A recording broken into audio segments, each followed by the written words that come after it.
everybody, and welcome to Terribad Tavern. It's been a long time, but we're finally here and we're finally back. You may notice we are missing a member of our adventuring party. Beard Goblin is not here with us. They are busy tonight. There has some stuff go on, which is totally fine, but they said that the show must go on, so we continue to provide it. The show must go on. Yes. Unfortunately, with Beardy not being able to play with us, we also don't get a FIFA recap that we all love when they do the Dearest of Diaries. I can't do a FIFA voice. I hope to one day be able to. But yeah, we're back, and so that being said, let's play some D&D, folks. Yeah. When last our adventurers left off. Imagine me with a really big book. But when last our adventurers left off, they left from the capital of Persalon. They are sailing to Telbach, on one of the other major continents of this land, and they are trying to be emissaries for the Queen, sort of, in a way.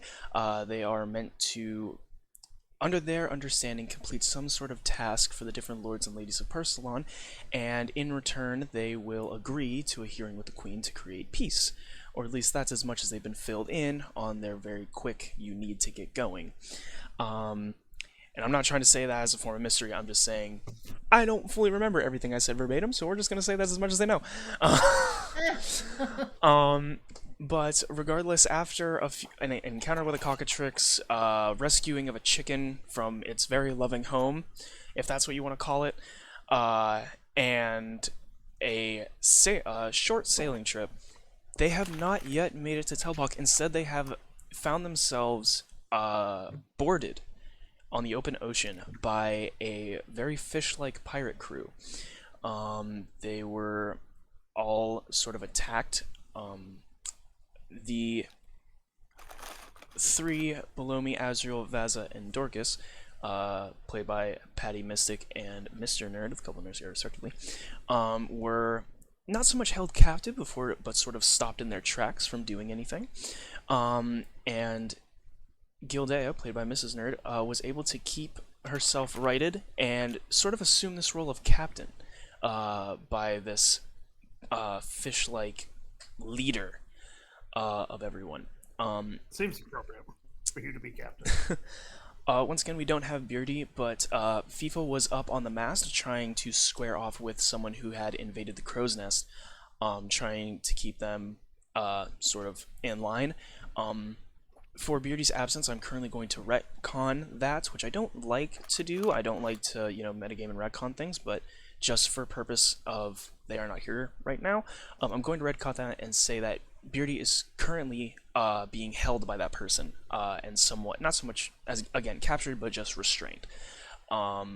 Just so that way them not acting in this scene, for story purposes, makes a little more sense. But if their need to act arises, I will do my best to play FIFA as accurately portrayal as possible. I feel like that is fair. If you guys feel a different way, I can do something else.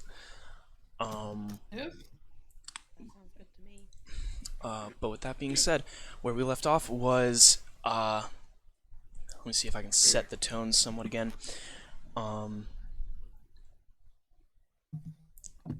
Dorcas, you finished sending your message telling Gildea mentally that you can do something about the people in your immediate surroundings, but beyond that, you're not so sure. Around you on the deck are multiple. Within your immediate vicinity, at least 10. Beyond that, it is hard to tell with the light, but there is what is seemingly an entire crew of these fish-like people scouring the deck. An open space is between all of you, where you stand at the one edge of the ship, and an open space, and then sort of a wall of where other members of the crew have been captured and held. This very regal-looking a fish person with scales missing from his face, hole in his cheek, parts of his face decayed and off-looking, wearing a very long flowing coat with medals and regalia all over the front of it. He does have a cane that he uses to step down and speak to all of you. And after a little interaction of, assuming that Gilday is the captain, he turns to her and says, I'm looking for someone very specific, and I believe you may be the only one to help me find them. And that is where we left off last.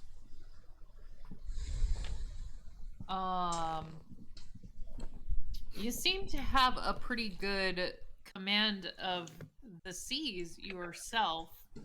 How am I supposed to help you? Well, you see, Captain, and he sort of stops for a moment and he goes, I don't believe we've had proper introduction.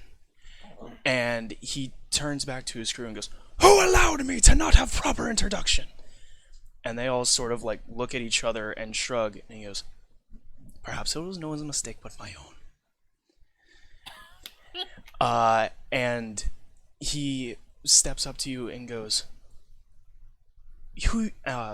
my apologies for the sudden intrusion. I am more, what is the word? Socially inclined than I am currently. You see, we are a bit, we've had a very rough night. Your name, Captain? Captain Brightroom. Very pleasure to meet you, Captain Brightroom. And though I may not need introduction, and you hear a roar of laughter come from the crew, he goes, Allow me to introduce myself. And he takes a few steps into this open space and does a very deep bow, holding his cane out. He goes, Admiral Chlorvine. And as he straightens himself, he goes, Admiral of the Fleet of the Damned. And as he holds his hand out, you see beyond the edge of the ship and beyond all the heads of his crewmates, a bunch of lights, very bright green lights, start flickering up, and all of them illuminating masts out on the water. First 1, then 2 and 3, and then you see 5, and the number starts multiplying until you lose count around 11 or 12. And it all starts fading into a solid, like, green line through the mist. I mean, we know. So fucked. We do know that FIFA's not good at math, so yeah. It would lose. And the lights then sort of dim out, but still a little visible through the fog. He turns and he goes, My apologies for the intrusion upon your ship this late at night, but as I said, we are looking for someone of rather importance. And the reason I think it is you that can help me, Captain Brightstone, or Brightroon, my apologies. Brightroon is, you see, we can, and he has no nose. He has sort of like a bump where a nose would be, but there are no holes of where a nose is. But you hear the sound of like an inhale come from him. He goes, We can smell him on board. Oh, what? One of the crewmates from the, sort of gathering of them on board goes, His blood! And the Admiral quickly, like, turns and gives a snarled look and turns back to you and goes, My men know better than speak out of turn, but they are very excited. Yes, we can smell his blood. You see, we, as the Fleet of the Damned, have been to sea for a long time. And it is not something we are accustomed to, and it was a blood bond that brought us to sea, and we'd very much like that bond to be settled so we may rest. Okay. Again, how am I supposed to help you with this? I'd imagine you have ledgers of who is among your crew and who is taking passage on this voyage. Would I be correct? Yes. Well, then, in the sense of good faith, and not interrogating every single member of your crew here, I would ask for a chance to look them over. And Tell 'em to you sniff are 'em out. looking. Do you actually say that, Vaza? Yeah. You say this, And very quickly, the Admiral draws one of his swords from his hip and points it at Vaza. And there's sort of a rustle from the crew and the people around who are putting knives and blades to throats and things. And the Admiral goes, "I don't take kindly to those speaking out of turn. Captain, I ask you control your crew at this time, please."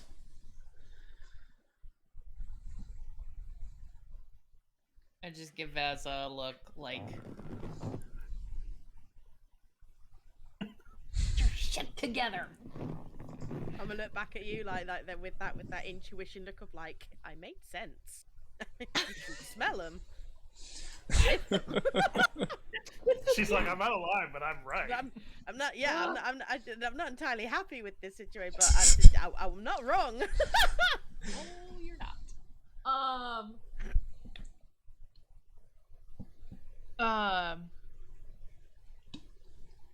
You know, as captain, I have a duty to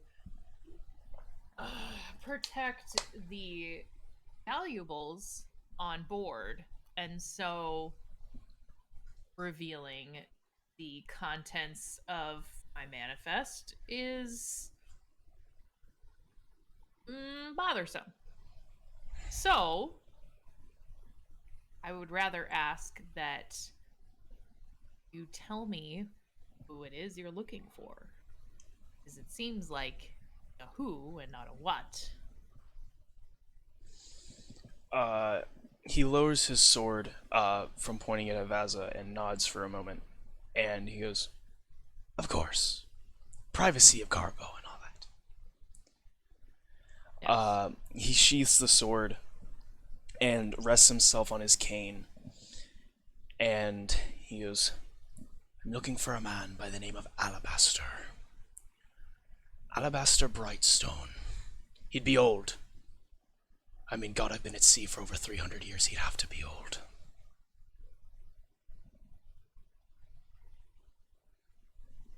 Okay.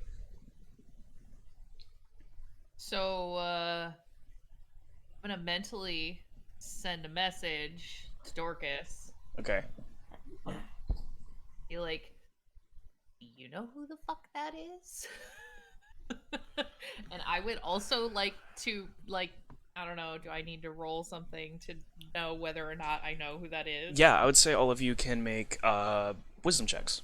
See if you know anyone by that name.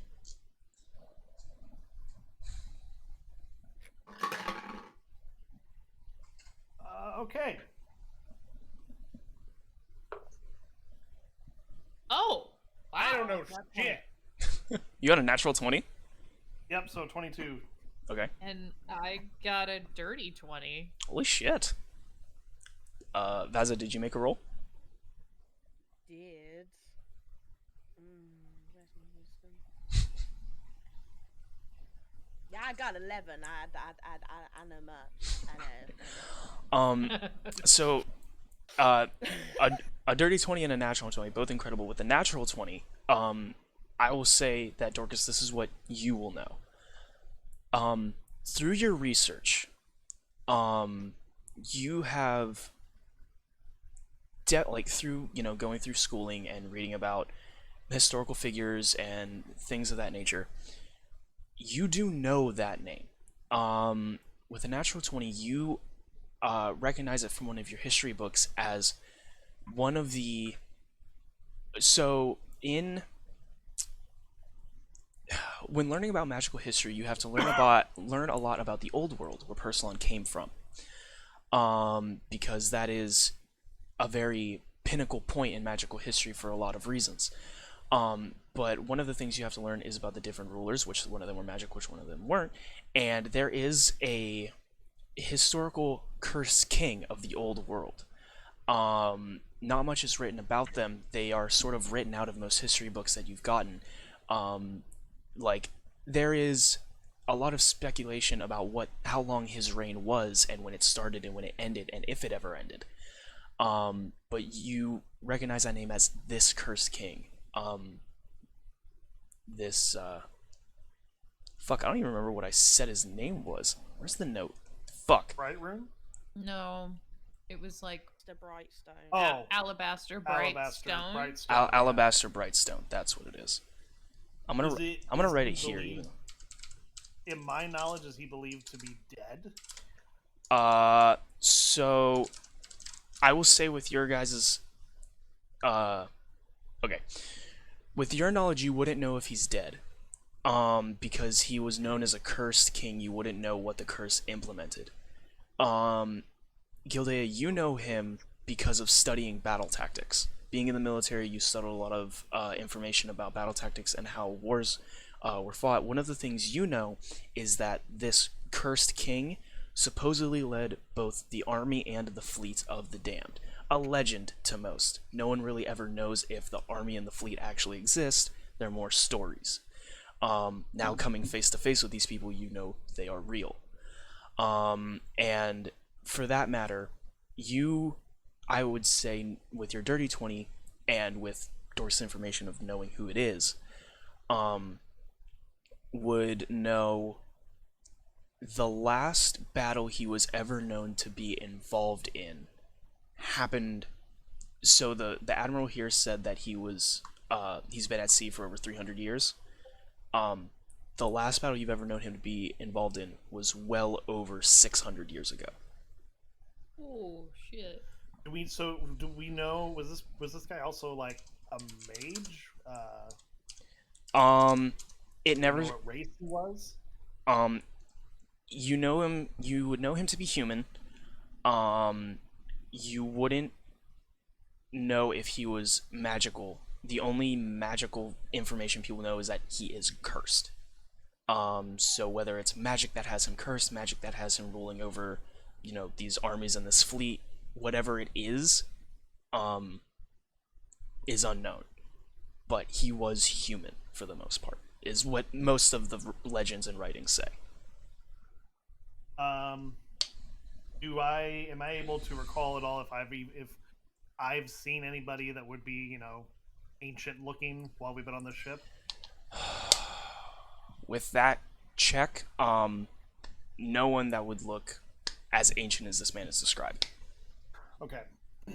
So I relate to you saying, this man's a cursed king. Nobody actually knows if he's still alive. I've seen no one here that would match that description.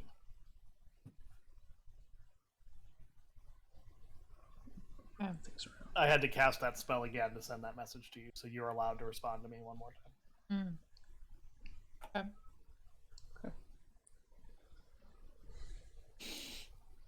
And I'll say the original question with you asking, like, do you know if anyone's on that ship, was from the original channel that was opened by you last time. Right. But in order to say what you did now, yes, you would have to cast it again. That's a cantrip. Okay. Okay.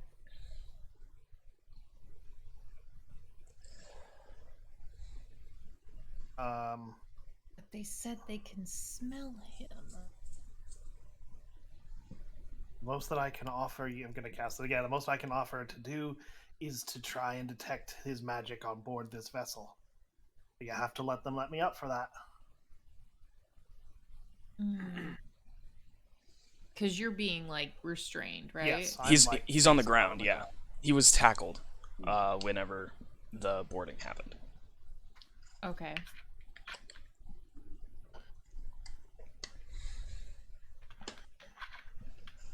I'm trying to remember. Do I have my staff on me, or was it did I have it? I thought I had it when I was up there. But I'd say you probably had it in your hand. I'd say with your arm pinned to the ground, you could reach it if you tried, but it's not directly in your hand.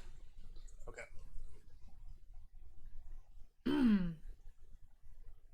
Well.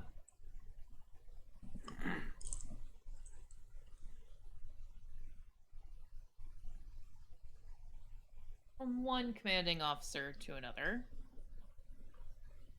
I do not recall anyone of that name on our ship this journey. But, I can, first mate. Check it out. And check through the crew. And why don't we all head into my cabin here and enjoy some mead together. I don't know where I'm going with this. The Admiral, you see a sort of crooked smile come across the Admiral's face, and he turns to the crowd of people on the deck and he goes, "A parlay it is!" And they all sort of give a slight cheer, and the crew is released. Many people are sheathing their daggers and things, and he gives a sort of whistle, and a rather large decaying fish-looking person wearing a vest, no long cloaks or anything, just like a no sleeves or just this sort of rough-looking vest, steps up and he goes, "This be my first mate. I figure since you're bringing yours, mine would be present in the meeting as well." Okay. Of course. I'm going to bring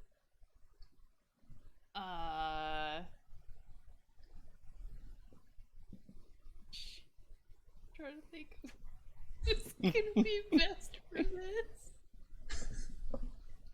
I feel like I want to say Azrael, but I feel like Azrael is gonna be, it's either gonna be amazing or it's gonna be awful. That's facts. There's That's no in between. that's such a valid. That is the Azrael way. That is the Azrael way. It's either amazing or it's so bad. Complete carnage. And I don't want to bring Dorcas because I want you to be free to search for whomever. I mean, I think I don't want a metagame to tell you what I think. So Okay. unless I'll say at this time, the three of you who are being held are released, and Dorcas, you're able to stand, and you are all able to, stand by yourselves. I assume Azra probably like fixes his coat. And smacks the hand of the person holding me down. How dare you? He gives you just sort of like a. right there does seem very, very upper. I mean, I think Yeah. He gives you like a snarl, but at the same time doesn't really act on you. Just sort of. And sorry you can't see. Azrael right here. That's my first mate. He nods and Why don't you join us? Yes, of course. It's important discussions. Of course, I would need to do that. he gives you a very deep bow, holding his cane out, Dorcas, just like he did to Gildea when he introduced himself. And he stands up and he goes, "A pleasure." he does that to Azrael or to me. To Azrael. Yes. The fact that you are able, that Gildea is eliciting Azrael's help is so amazing. I shake his cane and then just wipe my hand on like something. Yeah, it is slimy and wet. There's definitely algae growing on it. When you pull your hand away, there's like a hand print of where like whatever's been growing on this cane came off. Ew. Are you taking Susan with you? No, I am not. No. Azrael, are you taking Susan with you? I think Susan shall stay here. Okay. Excuse me, ridiculous. He gestures with his cane and he goes, "Then by all means, Captain, lead the way." Okay. And they follow you guys to the cabin. It's, though you haven't really gone to it, it's not hard to find. Captain's quarters is a pretty obvious place on a ship.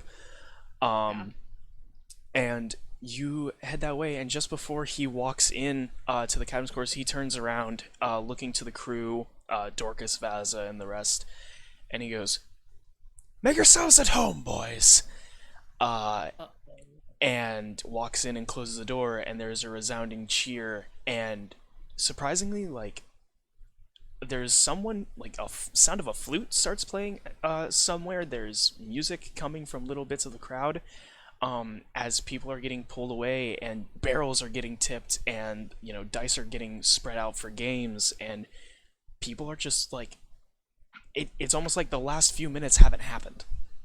Like, okay, it's time to have fun, and they're making themselves comfortable on the ship. I'm gonna make a beeline for Dorcas and be like, "Did you do the mind mumbo jumbo thing? Did you do what? What do we know? What do we know?" We know that the person they're looking for is some ancient cursed king who hasn't been seen in 600 years. He supposedly was leader of this entire damned fleet at one point in time, though that's only legend. If he's still alive, he's human. I don't understand how that's possible. Could it be a He was relative? cursed. If he was still alive, he'd be a very old man. I don't remember seeing anybody like that. What if it was like a son or a daughter with the same bloodline? I suppose that's possible. We need to find him, or find some reference to him before those two in there run out of time. Okay, we have like 5 minutes. What are we gonna do? They say they can smell him in the air. So let's assume that he's on board, or something of his is on. Where would the manifest, like the crew manifest and cargo manifest, be? Probably where, in the captain's quarters where they just went. Oh, Right. Well, if I were a stowaway, I figure the cargo hold is where I would be. Isn't that where you would go, Vaza?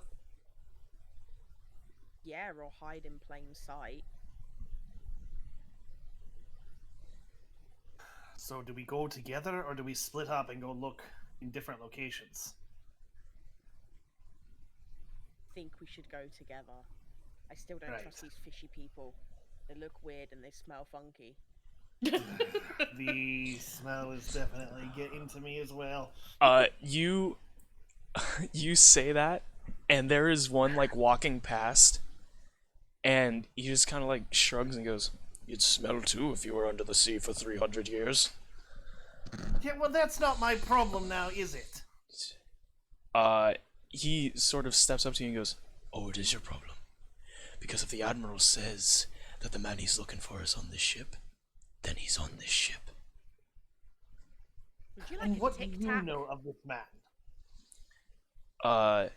He goes, "I joined this crew against my own will. Died at sea, soul lost to the waves. I was picked up by the crew of the damned, and I was told I would be allowed to rest. That my soul would lay at the bottom of the sea, never to be seen or heard from until called upon.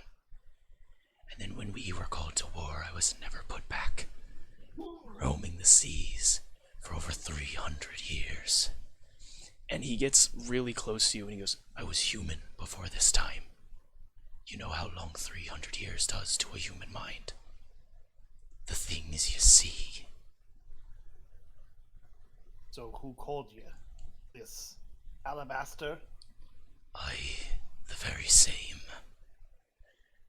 He calls us, and he puts us to rest. When was the last time you saw him? I was never given the chance to meet him. I was merely told that we were called, and that I must answer. But you can smell him on this ship. Not I, no. But the Admiral. The captains of his ship who have known Alabaster. His first mate, even. They can Anybody else who isn't in that captain's quarters right now who knows him? Look, I want to give you this man just as badly as you want him. He sort of turns and looks around, and he goes, "Allow me to ask around. Perhaps I can find information to help you in your search." You said I appreciate first it. mate was Alabaster. Was the Admiral now the first mate I'm sorry? to Alabaster? Yeah, when Alabaster was the admiral, who was Who his was first his mate? first mate? Oh, like, who's the first mate of the Admiral? Oh, he didn't introduce himself. He just said, like, I'm going to bring No, my... who was it? Who was the first mate under Alabaster? Oh, that's what you're asking. Okay. Alabaster never, from my understanding, sailed. He merely commanded. Told us where to go, what to do, which ships to fire on. It wasn't so much his job to run a specific ship, but to point a direction in the fleet to go. So no mutiny or anything like that. Never. The curse that Alabaster has, the hold he has on the fleet and the army, it forbids us from mutiny. Interesting. Yet you turn against him now. We are not so much turning against him, but looking to convince him to let us rest. Can I roll for a an Arcana check to see if I can sense some form of magic somewhere other than theirs? Of course you can. Okay.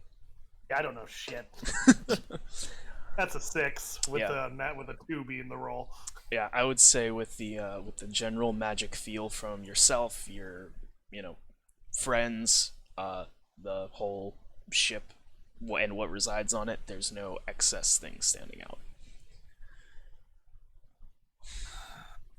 See if anybody knows has had contact with him, and we will get you your map. He nods and he goes, "I'll see what I can dig up," and disappears into the crowd aboard the deck.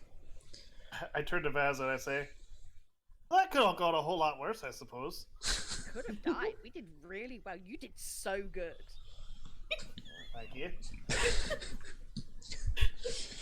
Let's jump into the captain's quarters while you guys devise your plan.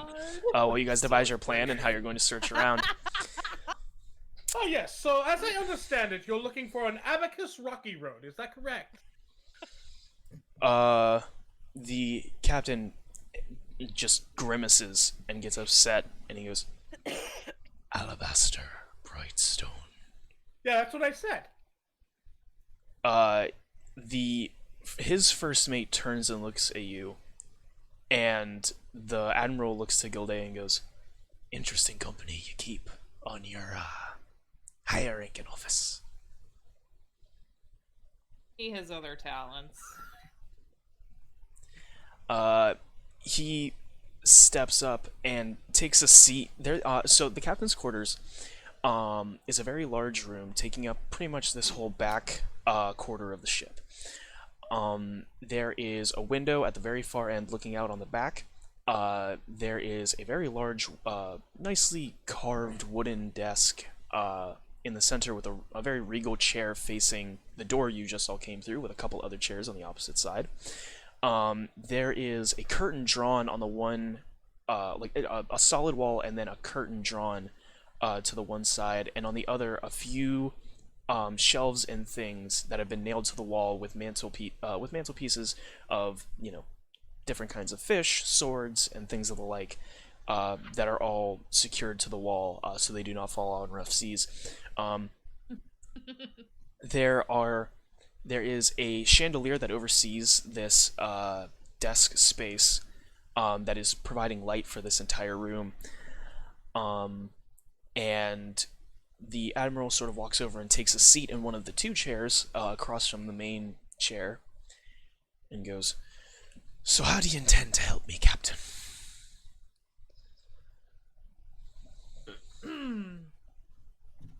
Well,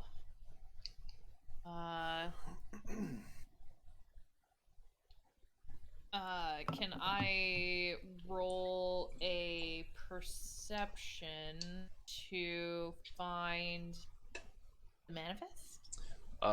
Sure, yeah. You can see if you see it around as you're walking into this room.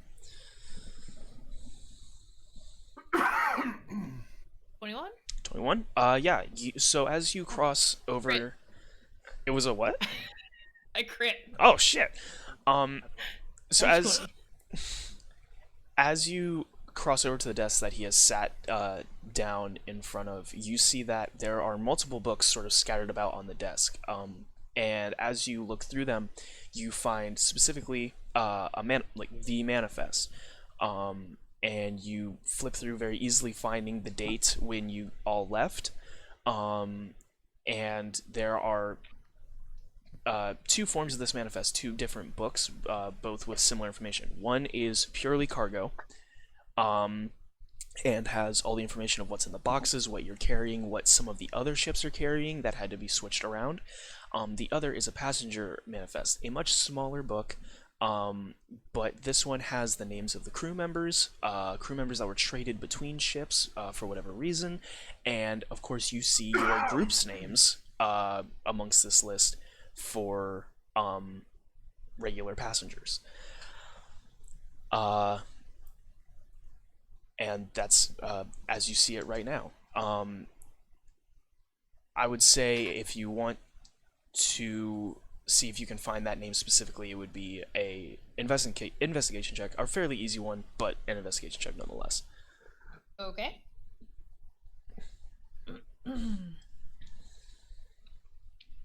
Now, Admiral Snackbot. Well, You've mentioned that you have a blood debt with this alabaster. Can you tell a little bit more about this so that we may be able to kind of figure out who this might be? Of course I could, but I'll ask you once, and kindly once. I am sure your name was Azriel, correct? Yes! Of course. First Mate Azriel, I've killed men for less, so do not get my name wrong again. And he just sort of stares and lets that exist as it is for a moment, and he goes, when it comes to the blood deal we have with Alabaster, you see, his family is the ones who lead the fleet of the damned. They tell us where to go, what to do, and how to do it. Well, long ago, that family had a bit of trouble with certain individuals in these northern waters. We typically deal much further south than this. But they had some trouble with some individuals and sent us to take care of it, and take care of it we did very promptly, as we normally do. But it saddens me to say we have not been told that we can set our anchor, and we have not received any information from the Bright Stones or Alabaster himself, and it is becoming very difficult. As you can see, my and he rubs his face and a scale comes off, and he goes, complexion, and he tosses it to the ground. He goes, it's becoming worse off the longer we stay at sea.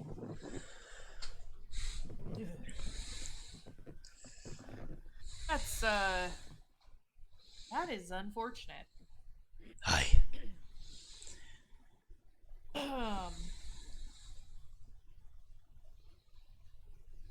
Well, you know, I'm just shuffling through the passenger manifest here. Though I'm not seeing a bright stone so far.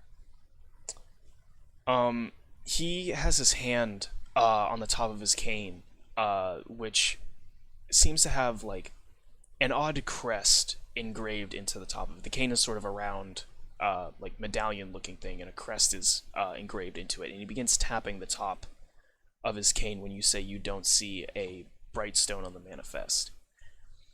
And he goes, could it be that he had been on this ship before? Can you check late older dates? Of course. Roll Flip this direction. me an investigation check.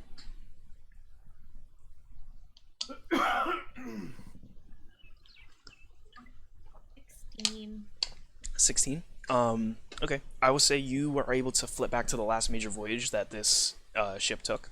It doesn't take you very far. Not incredible amounts of pages. But you're able to find the last voyage they took, and a quick scan through, there is no alabaster. Not on the last major voyage either. He's still tapping the top of his cane. He goes,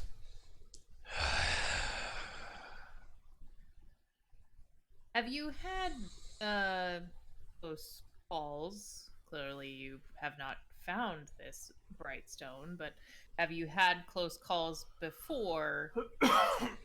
And how much time had passed between when he was in a place and when you could still send him out? his finger stops when you ask that. And he sort of loses himself staring for a moment. And the first mate sort of bumps him on the shoulder, and he looks up to him and shakes his head, and he goes, I have not found the trail of my master in a long time. Oh. His last communication with us was when he told us the mission he wanted us to go on. That's why we came in such force. We are pining to find him. You saw my crew. They grow weak and tired.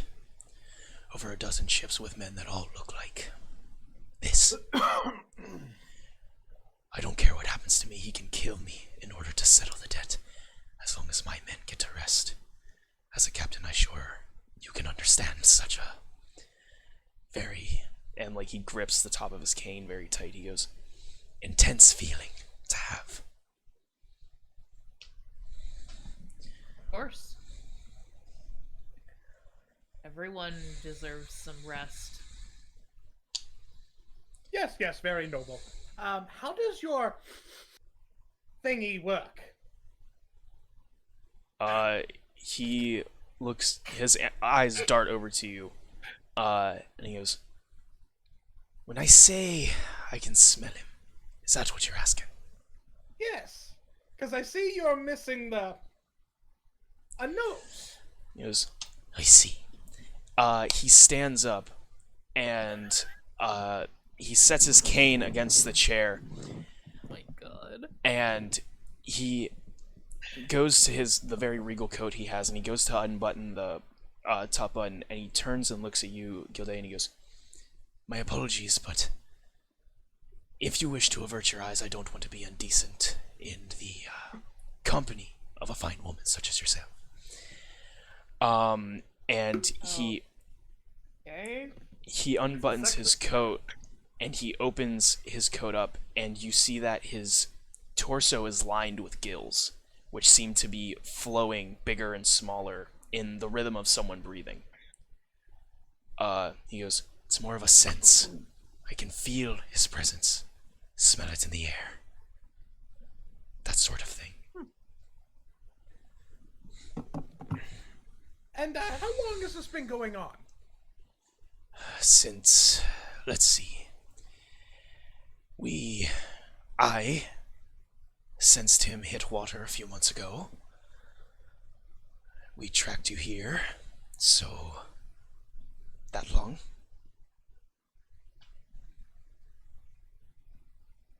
He buttons his coat back up at this point, and sits back down in the chair he was sitting in.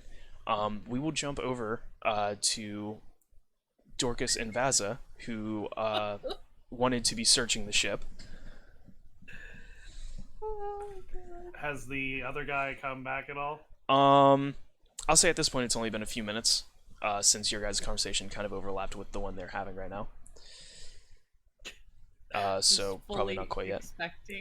I was fully expecting him to pop Azrael like in the nose for saying that.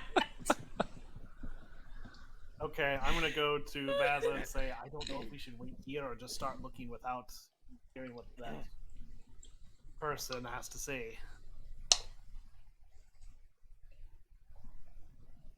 What do you think we should do? We could go and check around in steerage and see if there is anyone down there. Ooh. You can't tell us anything. You're not there. I can use the mind linky thing. Was I the last one to talk to you? Yes. Oh, okay. Then You yes, still you have can. one left. Oh, then yes, you can say something I to do us. have one left. You got one. Okay. Woohoo. I just had a thought. Okay. So mind linky.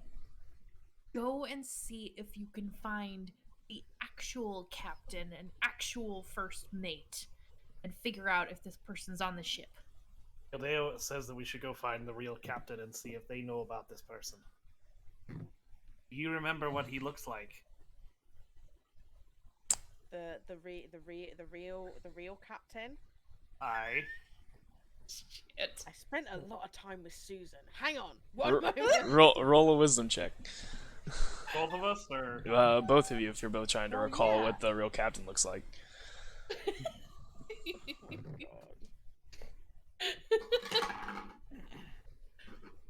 16. also 16? All right. I'd say with your combined knowledge, you know the captain is very distinct on this ship. He is the only one with red hair. Do you see anybody with red hair on the deck currently? Roll investigation. Both of us. Yes. 15.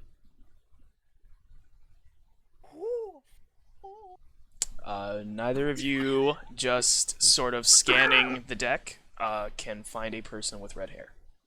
It's dark. We can't see that kind of tone in this lighting, even though we have dark vision. I Okay. think your idea of searching the hold is a good one, but we should also perhaps look for this captain. Does that mean we split up? I don't really like that idea either. No. If we got close to where the captain was, would we be able to tell it was him? Yeah, I would say, If we milled around the people. yeah, if you sort of walked around a bit, you would probably be able to pick him out. It would take you a little time, though. Well, it seems like all the crew is up here. Unless he's hiding somewhere else. He should be up here somewhere, I would think. Do you want to look for him first before searching steerage? It wouldn't take long. So that's what I think. Okay, let's go find him. Susan, you help us sniff out the captain. Alright. I'll say then, if you guys are going to kind of delve into everyone and search around a little deeper to see if you can find them, I'll have you guys roll. Okay, so I can either have you both roll a check again, or I'll have one of you roll with advantage for an investigation. Perception or an investigation? I'll say perception. So either both of you can roll, or one of you can roll with advantage. What do you think? I have a +2 on perception. What have you got? Okay. I've got 4. You got a Plus +4? 4? Yeah. Oh, Jesus. it's all you, baby. Let's go. Okay. Not gonna be that one. That's a 10.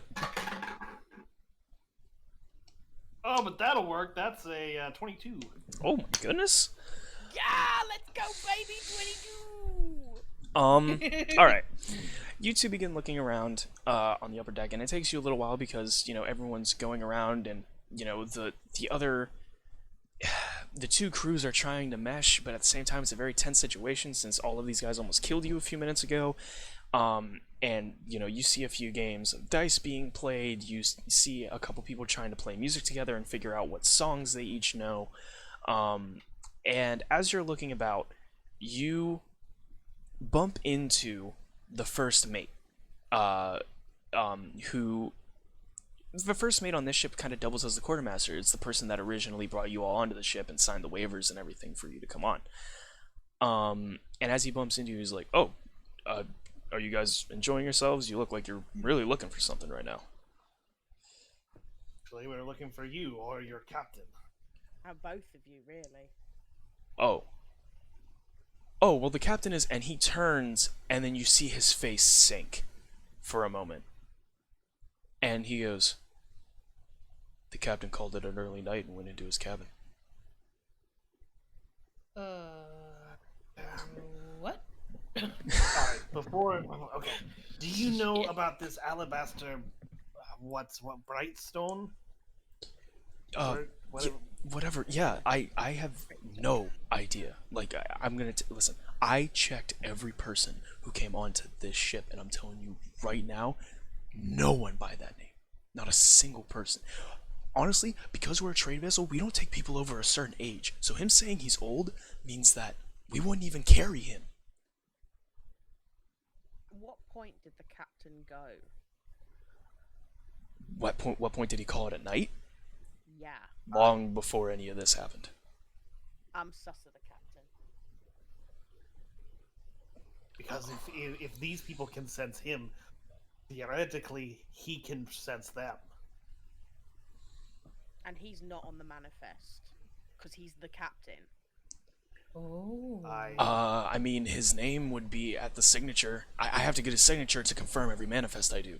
So his name would be on it as a signature, which, I mean, he's a captain, so it would be more of like a family crest or something, but it would be there. Do you have that signature? Not on. He reaches into his pocket and pulls out a brooch. He goes, I got this when I became an officer. He goes, I don't really use it though, it's just to signify that I'm a part of the crew. And you get this sort of brooch. Do I recognize it as? Does it match any symbol associated with this guy? I would know. Oh, from your knowledge of knowing the story of Alabaster, Yeah. I would say no. I'm banking off the nat 20 that you got back when you first did your wisdom check about him. I would say this doesn't match a description that you would recognize. This symbol is not associated with him at all. Although at the same time, if I was posing and not wanting to be found, being a captain wouldn't be a bad idea. I mean, yeah, but Any cargo that was brought on board that was unusual. unusual. I mean, we don't investigate it too deeply. We have a couple guys check the cargo, and if it's nothing that we haven't moved before, we don't really ask questions. Then again, I don't see every piece of cargo that comes onto the ship. I sign off on all of it, but I have other guys check it, and there's no telling who checked it. Anything that was brought on last notice, or I mean, your guys' stuff last night. Or not last night, but, way back when. Your guys' stuff right before we took off, you guys were the last ones to check in the day before. have you run into this before? These people? These fucking fish things? Yeah, I no, keep we your won't. voice down. He sort of like puts his hand over his mouth and just kind of looks around. He goes, I'm gonna be honest, dude. Most of us thought the crew of the damned was a myth. How long have you been serving this captain? He got on this ship crew 10 years ago. Does the captain go out with every voyage? There needs to be a captain on every ship. As part of a convoy. Got to be something else. We need to go. Do we know about Gilboy sensing it like a few months ago of when they No, walked that out was or that not? was We don't know that was a that. conversation That's with How far away is Gildea from me? so you're on the ship. I'm assuming you're trying to use message. Yep, Isn't that like 150 feet or something? 120. enough. I'd say you're close enough for that. All right, give me a moment, Vaza. I send a message to Gildea saying, "We found the first mate. We have no knowledge of any of this. The captain supposedly is in the same room with you." And we will jump. Like Oh, keep going. If you have more in your message, keep going. he's been for a while. Vaza and I thought maybe it was him, but he's been with this ship for 10 years. I don't know if that matches any timeline with what you're hearing from the Admiral. That's what we found out so far. From here, I think we're gonna go check the cargo hold and see if there's any stowaways on there. What was the thing that you wanted to know, Aswan? Whether or not we knew whether or not we knew the whole whether he's been like on the seas and they smelt it like a few months ago. They've been tracking okay. for a But few then months. That thing. if you want to save like your response for like finding out more, then that's cool. Okay. So yeah, are you gonna respond or are you gonna? I might wait until we're a little further in our conversation. Maybe so- I can give you more than just that. Okay, so I think at that, after I send the message, we're gonna go off to the hold. Okay. Yeah. While that happens, I'll say we jump back into the conversation inside the captain's quarters. You receive that message. I'll say as the captain was explaining how he breathes, and then he sat back down in his chair, and I think that's where we left that conversation.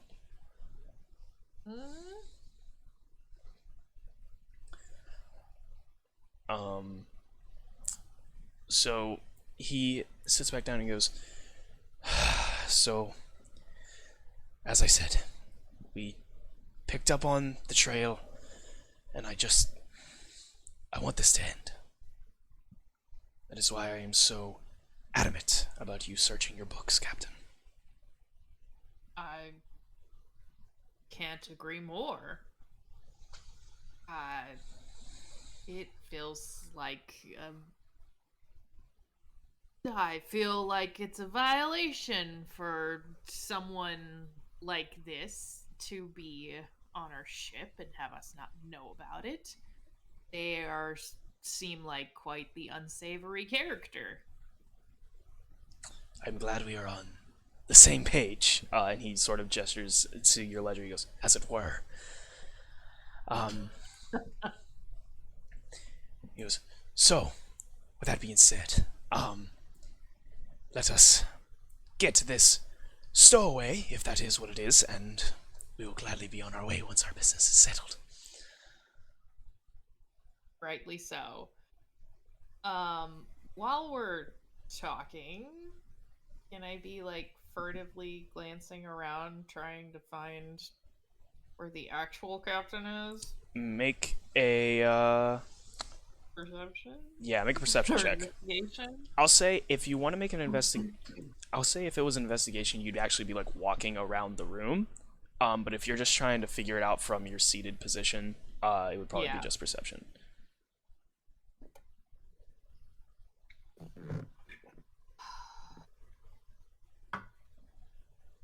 Sorry. Just want to. I don't know what my.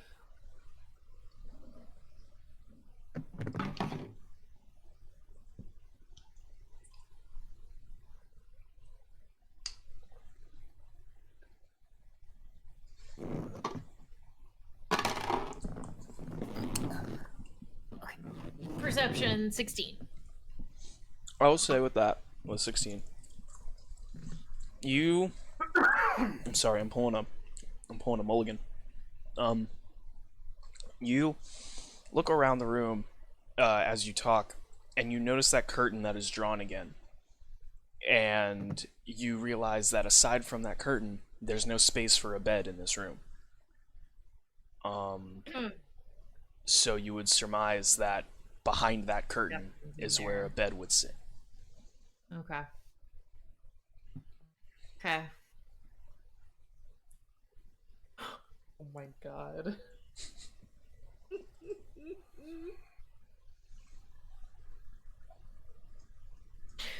Oh god. Okay. Fuck.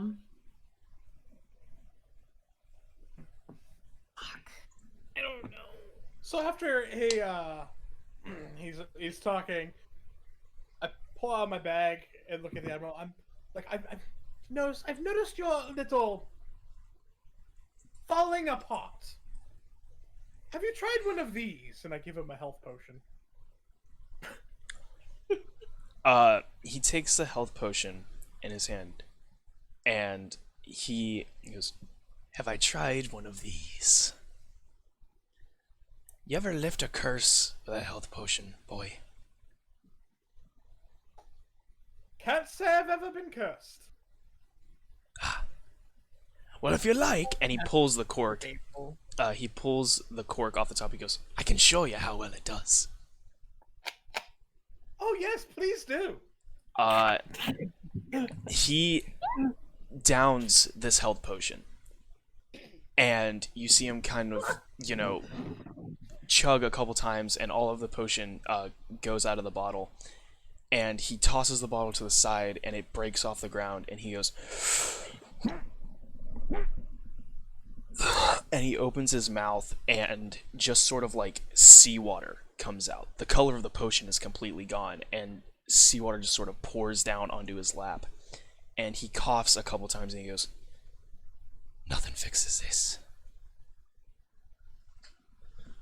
Okay. It was worth a try. I suppose it was. No harm in learning things.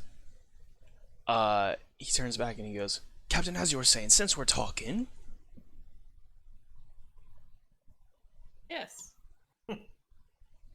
Go on. Oh. You hadn't finished your thought. I didn't. Well, I don't remember what I was saying. Mrs. Nerd doesn't remember. It's okay. What Gildeo was saying. He shrugs, he goes, "Perhaps it wasn't much then." He stands up, using his cane to sort of assist in his standing, and he goes, "Well then, I suppose if that's everything, you won't mind if my men search your ship." And he begins sort of walking towards the door. I mean... I don't... We're not attached to this thing. Ship. And technically, if he leaves the room, you could go and bully the captain. I could. You know... He stops with his one hand on the door handle and turns back at you. I do have some crew members searching the hold as we've been speaking for any stowaways. And but I'm sure that you said to tell your crew to make themselves at home. I would hope that you would feel welcome to do the same.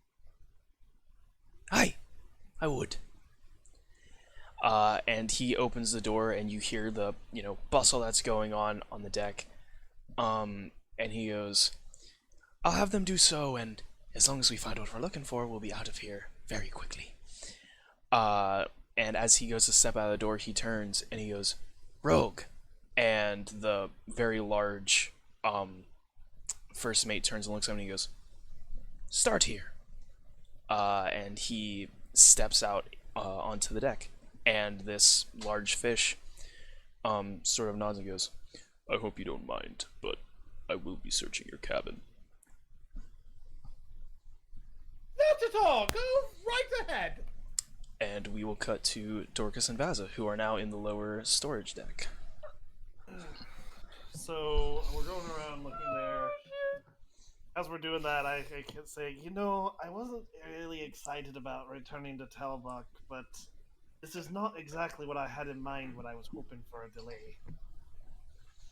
Yeah, fish people was not in my first not in my first thinkings. So Never been to Talbot, Vaza? I've traveled around the wilderness. I can't say that I've ever been in the city itself. Isn't that a country? Yeah, it's like a country. Hang on. Give me a second. I want to be specific, and so I don't want to say the wrong thing in the wrong order, just reacting off impulse.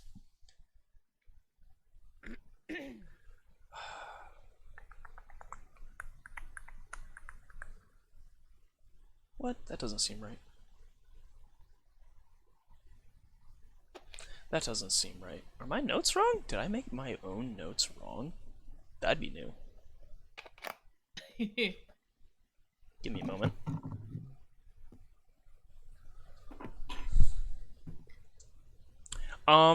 So Telbach is the country. There is a capital city. However, I want to step back out at, like, behind the DM screen for a moment, not to like ruin any mystery anyone's trying to keep. So the last time we did a session, we had to talk. Me and Mr. Nerd had to talk out of session, and I had to remind Mr. Nerd that in his backstory he is from Telbach. And in our in our research, we also saw that you, Mystic, your character is also from there. So is this you forgetting that you're from there, or is this you trying to be mysterious? This is me forgetting that I'm from. Okay. That's totally fine. I'm not trying to call you out and be a dick. I was just making 100% sure. Of course, I've been here. This is the region that I'm from. I know it pretty well. I wanted to be 100% sure, because last time he and I had to have a conversation, he was like, "No, I'm not." You were I'm like, just gonna "Yes, make you are." a little note. Just a little note here. You're from Telbach as well. Yes. I don't Although remember. I didn't live in any of the populated areas, so I don't feel like our paths would have crossed. I can tell you this. At least, if the area I lived in was anything to go by, might have been worth it that you didn't. Nice people. Not to someone with my color scales, they're not. Unfortunate. I also do not have the best relationship with my kin either. So it looks like Are they bonding over shared trauma? it appears that neither one of us really wishes to return home then. Not particularly, no. But if our path leads us there, then I'll do what I have to. Well, perhaps we could look out for one another then while we traverse this somewhat familiar, undesirable path. I agree. You have become a good companion over these months. Aye. Do you sense anything down here? Can you hear anything or see anything? That is a 19 for Arcana. Okay. I will say that through that check, and upon looking around as you guys are having this conversation, there are some magical contents that are being shipped here. However, it's not, the magical contents you find are in mass, which is like,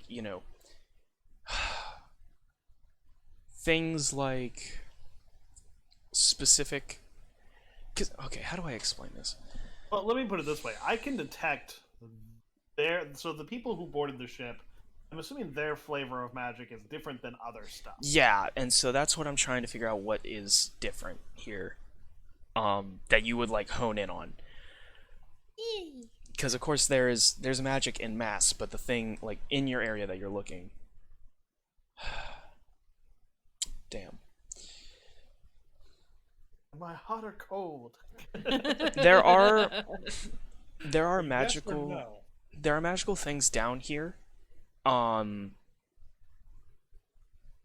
through looking through, give me an investigation check to see how many of them you can actually hone in on enough to find, I guess.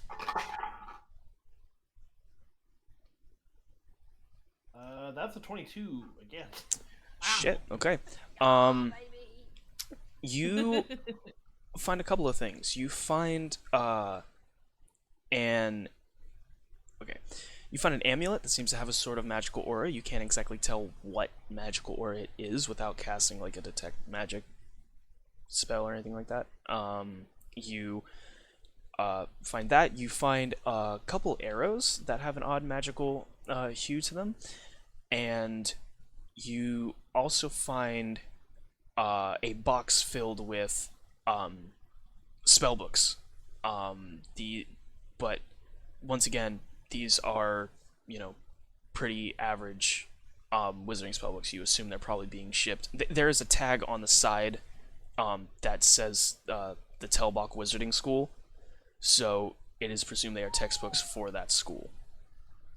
But nothing that resembles the kind of magic that the Fleet of the Damned brought on board. Nothing like that. I'm not detecting anything here, Vaza, and I feel like if it was here, I would.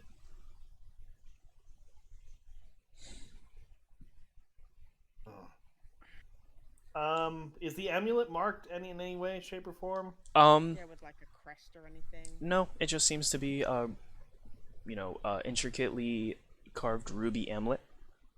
Is it in anything that is marked? You find it. No, you find it in a pretty average jewelry box, kind of stashed away with some other valuable looking jewelry. But again, there's no marking on the jewelry box. There is nothing, not even a tag to say where it's going. It's Okay, yeah, I would say there's a shipping tag. There's an address on the shipping tag. Not a person, but a place. It is labeled for. Let me see here.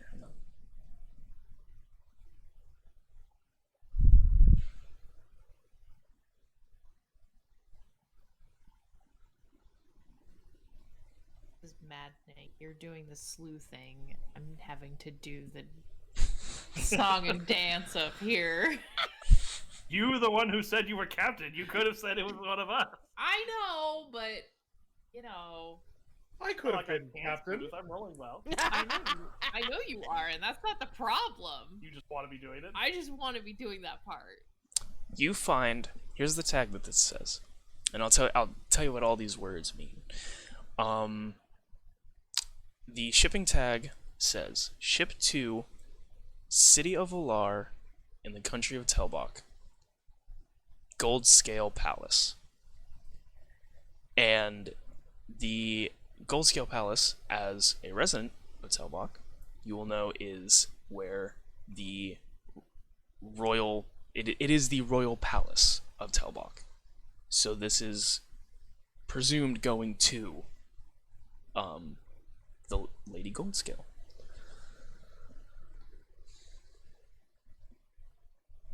Something meant for a queen. He left in some ordinary-looking box aboard a vessel that so unassuming.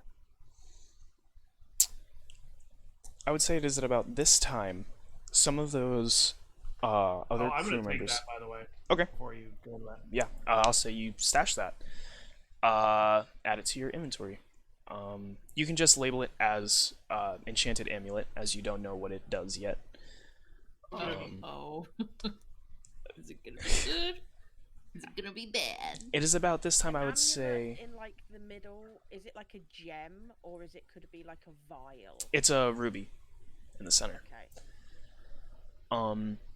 And the other crew, a few of the other members come down, and they begin looking through all the boxes. One of them looks to the two of you and goes, "We were sent to assist, if you don't mind." Aye, by all Don't means. mind, we haven't found anything. Have at it. And they begin turning over boxes and barrels and looking through the different things down here. Not being as kind and diligent as you two were. Sort of, picking a box up, shaking it out, tossing it, flipping a barrel over, ripping it the top, seeing what falls out, and then kicking it to the side. And we jump back up to Gildea and Azriel, who this very large first mate has begun to comb around the room, opening cabinets and things, as you sort of watch him do so.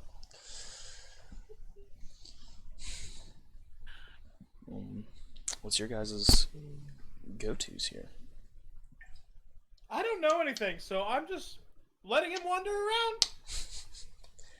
That's true. Azrael does not know the connection that you've made, Gildea. Wait, the connection that He I've doesn't know anything about the conversations you and I have had. right. And he also doesn't know that you drew the connection that, oh, the captain's probably in this fucking room right now. Yeah, Yep. yeah. So Yep. he's just like, no, I'm here, chilling. Um, God, I have an Yep. idea of how you could cover this up, but I can't tell you. I do too, actually. I'm gonna roll a I thing. hope it's the same one, because if it is, it's going to be fantastic. All right. He begins walking around, and he walks up to this drawn curtain, and rips the two parts aside and looks down, and he sees just what you two see: a older, not terribly old, middle-aged man, sleeping in bed, with a big red beard and long red hair. And he just sort of looks down, and he turns and looks at the two of you, and he goes, "Who's that?"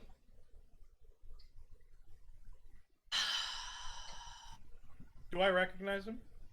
I would say, looking at him, the two of you do recognize him as the captain, the actual captain. Okay. You know, I can't help it. I You are you're going. Go on, you I, saucy wench. you know, I have a thing for redheads. Yes, that's Dennis. Roll a That's deception check. I will. Yeah, I'll say roll it with advantage since Azrael is helping you.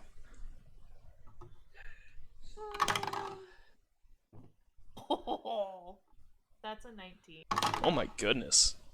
That's a 16. Okay, so 19 plus what? Nothing. Okay. That's the... He looks at the man sleeping and turns back and looks at the two of you, and he goes, "My apologies, I didn't mean to intrude." And he sort of runs the curtains close again. No offense taken. He goes, "Well, this room appears to be clear. I'm going to head out, help search the rest of the ship. Apologies."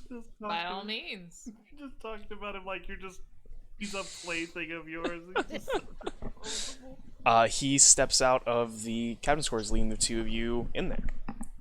I love it. So obviously this guy is a very heavy sleeper. Are we sure he's not dead?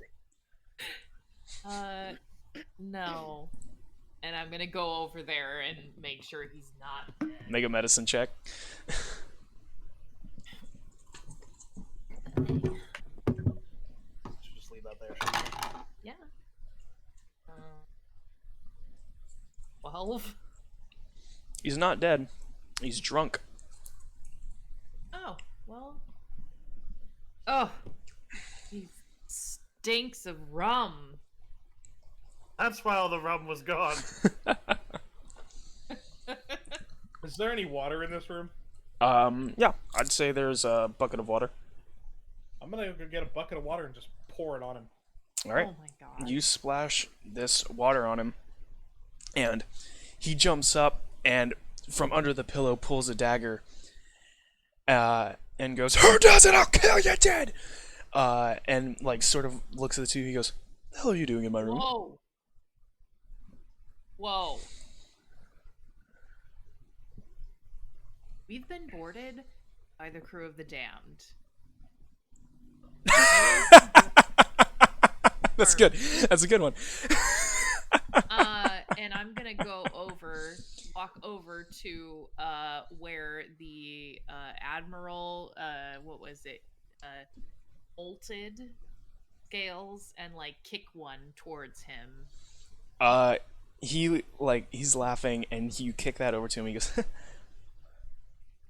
and he sort of sits up out of bed and reaches down and pulls up the scale. He goes, It's a fish scale.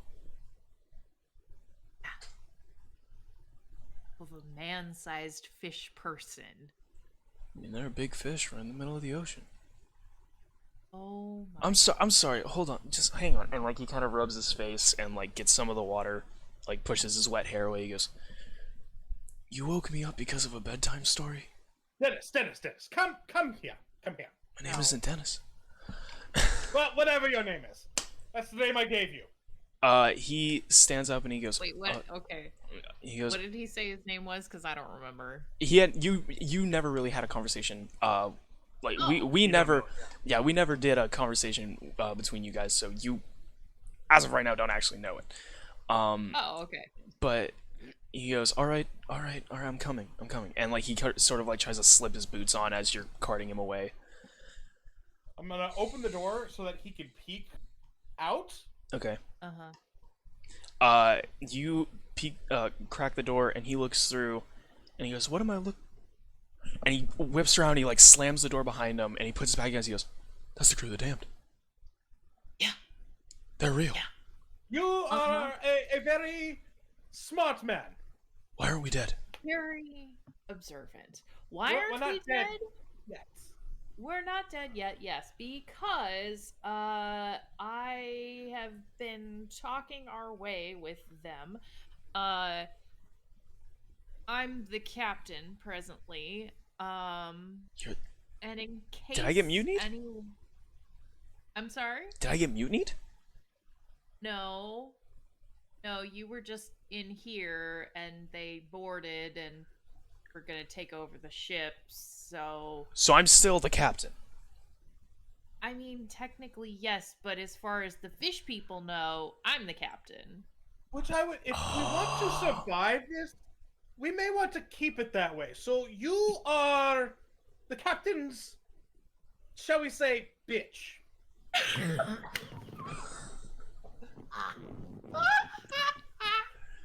So the lie you told them to keep all of us alive is that you use me for sex? Precisely. Now you've got it. Yeah. Oh, I'm wow. sorry about that part. He kind of like slides down the door and like sits on the ground as you're saying this. He goes, "Okay, so Sorry, you were asleep, so what is the active plan to keep my crew alive and ship afloat?" Well, they're looking for someone. What was it? Alabaster Brightstone. Alabaster Brightstone. Yeah. That's a legend. Do you know him? I mean, I read every now and again. It's how I pass the time. It is a legend, a joke. Well, they think he or she is very real, and they say they can smell him, sense him on the ship. Okay. Okay. So what is the current? So, is there anybody, like, on the crew or passenger manifest that you're, like, not sure they are who they say they are? Because we didn't see anybody by that name. I mean, no. I mean, I'm not really. Dude, I just command the ship. You know what I mean? Like, I make sure it gets from point A to point B. We got hired by the trading company to do this voyage, and we keep getting hired because we're good at it. I haven't found anything like that. Who owns the trading company? The gold scales. Can I roll an insight check? The gold scales. Yes, you may. Okay. I don't know shit. That This is an sounds like- upstanding citizen that is telling us the absolute truth. Oh, nat 20. Polar opposites. Polar opposites here. I did get a natural 1, so Oh my it's just, God. it was a 5. I got you. Yeah, with a natural 20, he's being honest. Like, you woke him from the dead of sleep, and he's being fully honest with what he's saying. That's the vibe he gives off. Excuse me. So yeah, nobody on your crew that you were questioning. I mean, I think our other team party members were gonna go down to the, what is it called? Cargo hold? The cargo hold, thank you, and search for a stowaway or something. No, wait. They're searching the cargo hold. Yeah? No. No. We're moving stuff for not only the wizard school intel log. We're moving stuff for the royal family. This boat can't be searched. Every crew member, every person on the ship will hang if their stuff gets tampered with. You understand that, right? The gold scales don't fuck around. And he quickly, like, stands up and runs over to his chair where a coat's been hanging and throws it on. He goes, we can't be letting them search shit. If anything is out of place when I try to hand it off when we get to land, we'll all die. It's done. It's over. Jig is up. I have mentioned my name is Robert, right? Okay. Congratulations. Just whenever they ask, for the crew, it's Robert. We have a ledger. Yes, and Robert is on it. Okay. What are you talking about? He... What are you on about now? Are you talking to him? Yes. What are you... I don't... Hey. The eye roll. Dorcas and Vaza. A message you can send to me. I do. Okay, so I'm gonna do that if you think I'd be still within range. Hmm? Okay. Yeah. So Place that filter. Dorcas. Connecting. Yeah. Connecting. Can you hear me? Do I have We, the signal? Hello? Hello? Marco Polo? We woke the captain up. And just in case anybody asks, he's my special friend, and he doesn't know anything about a bright stone on the ship, and says that we definitely shouldn't be letting anybody or no one should be searching the cargo or roughing up the cargo down there because it's going to the gold scales and they're all gonna fucking kill us if there's anything out of place. So I hope, things aren't too crazy down there. How long have they been going through crap? When I hear this. They've probably been going through stuff for a couple minutes now. Okay. They're probably Relay that to me. they're probably most of the way through the cargo hold, I'd say, at this point. Okay, so I turn to Vaza and say, alright, so apparently it is very bad the fact that they're going through all that because Gildea has woken up the captain who apparently she's having sex with.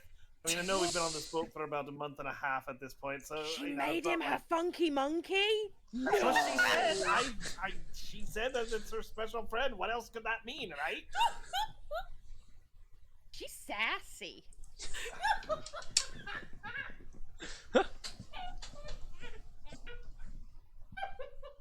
I knew she enjoyed doing more than sparring. I just didn't know that was one of the activities.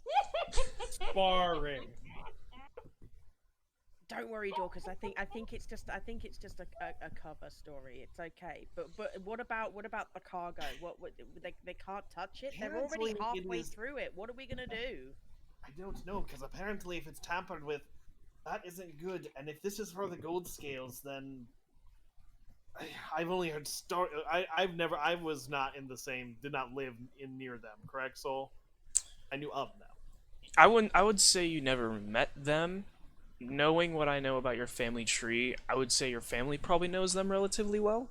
Not so much as like we have dinner every night, but like they're on the radar. I wasn't allowed near that family. But from what I hear of them, they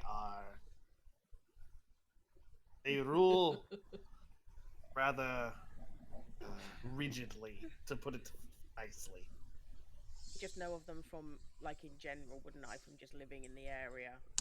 Yeah, I would say, from your family, okay, so, I would just know that they exist, really, I would say. yeah, I And would that they were say, quite stringent. in terms of like world lore and knowledge, just about anyone who's ever lived in Telbach for an extended period of time know that the Gold Seals rule with a very iron fist.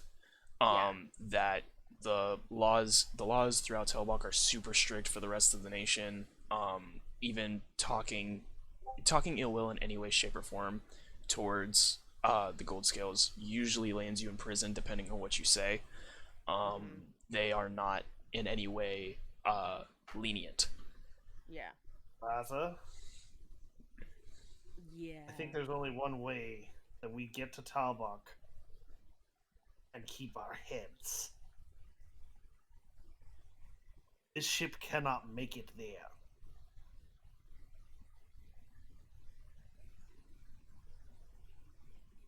And I know there How are do we others. go about that? Well, I know there are other. I don't. We know there are other ships in this fleet, although I don't know the condition of them.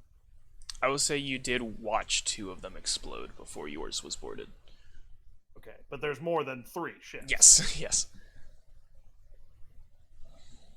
How far? And because we've been on these, we've been sailing for about what, a month and a half, or like at least a month out. Yeah, about you're still another month, I'd say, from your location. That's too far to travel by lifeboat. And if you remember, the speed at which you're getting there is solely because you're traveling with a convoy, because they're keeping a faster pace. Right. Perhaps if we help these people find what they're looking for, we can have them sink the ship in a way that will allow us to keep some credibility over all of this. What, ask them to give us one of their vessels? Or hope that one of ours is still seaworthy, aye. Or perhaps they could give us passage. Any of that is going to be preferable than being on the bad side of the gold cloaks. Or gold scales, not Yeah, there you Game of Thrones. go.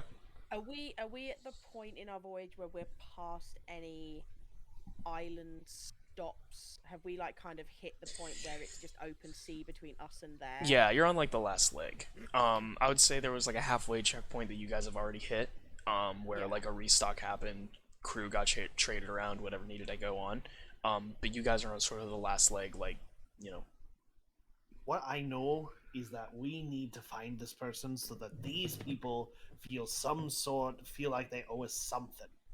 We can get on their good side, at least we'll have something to bargain with.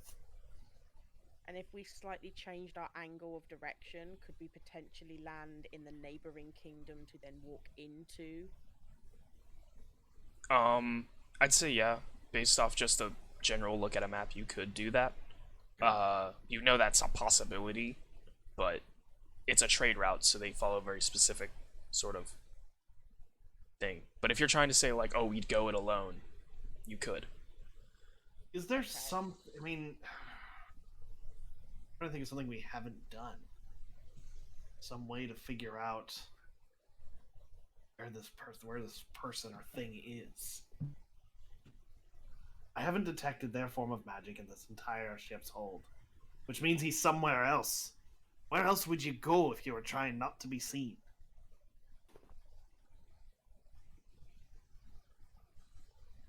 We don't necessarily know it's this specific ship. We have a fleet. Right, although I'm assuming since they're so sure he's here, I'm assuming that he was on a different ship. That's the ship they'd be on. Wait, they looked. We have the manifest for this vessel. Yes. What about the others? You wouldn't have that. Would you guys say that after, because I'd say during this conversation they're still of course overturning the what you guys have already what looked else through. Yeah, We're where not else on is the the? flagship, are we? You are not on the flagship. What else? What is the make like? What other areas are on this ship? I would say there's a crew quarter. So I would say there's the top deck. There's a crew quarter, and then there is a storage area. So you guys, because you aren't, this isn't a ship that is supposed to be taking people. You guys are kind of hitching a ride. The storage area is where you guys have been spending most of your time and sleeping for the most part. Isn't that where we're currently at? That is where you're currently at. The crew quarters is the only place we haven't gone to. Correct. But that's where we have to go. Right. I'd say you guys head up that way. Gildea, Azrael, and the actual captain. So the coat he was putting on. Yeah. Is that going to give him away as? I would say it's as regal as the one you're wearing. Okay, I'm going to run up to him and. You can't be wearing that. Have you not realized you're the ship's whore?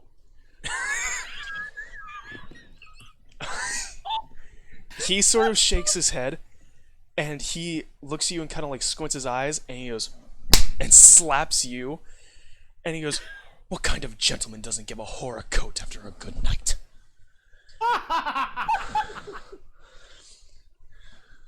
I don't know how good you are, but anyways, too much of the crew will recognize you like this, and we can't have them know. Well, if they already know the lie about her being the captain, then they would probably keep it to Listen. themselves, right? No coat. Fine. He unbuttons it and throws it onto the chair. He goes, "I won't wear the coat. Now can we please go out there so I can see the state of my crew?" So, how loud was the other first mate about that conversation that we had? Is he like spreading that all through all of the other crew? The fact As that he you fucked that dude? Yeah. Oh, I guess he would probably just, you wouldn't know, I guess, so I feel can't like really give he an would answer. care? Probably, you would assume he wouldn't care. I can't tell you exactly what he's done because you don't know. You've been in the other, like you've been in the captain's quarters all the time. So I guess if Gildea assumes he probably wouldn't tell anybody, then that's the answer you got. All right.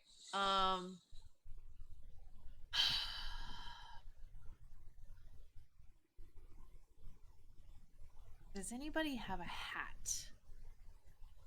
I think Azrael has Your a hat. hair is way too visible. Your crew is gonna recognize you right away. We gotta make it less obvious.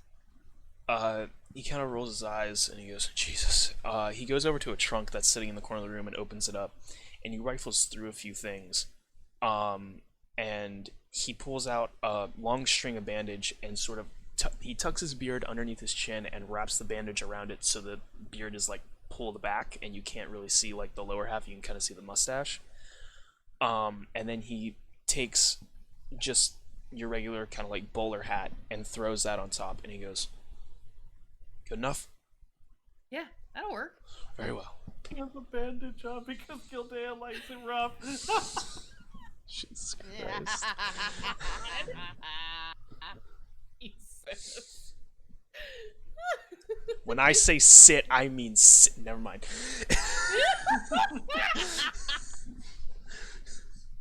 Okay, We're not kink but shaming. no We don't kink captaining shame here. about while we're out there, okay? He goes, "I'll stand next to you and I'll keep my mouth shut." Okay, cool. You the captain's. Shut up, Azrael. So do you guys walk out into the main deck? Yes, because he wants to see his crew, so that's where we're gonna go. You all walk out, and there's not too much crazy commotion. It's a lot more tense now. People are sort of like, the main crew of your guys' ship is sort of standing around while the captors do have their weapons drawn, not in a threatening way, but they have them out. And as you step onto this deck, the Admiral is kind of right in the face of the first mate, and he goes, well then search again. I don't care. And like you see him throw the cane across the deck, and he's starting to get really upset. He goes, he's here. He has to be here.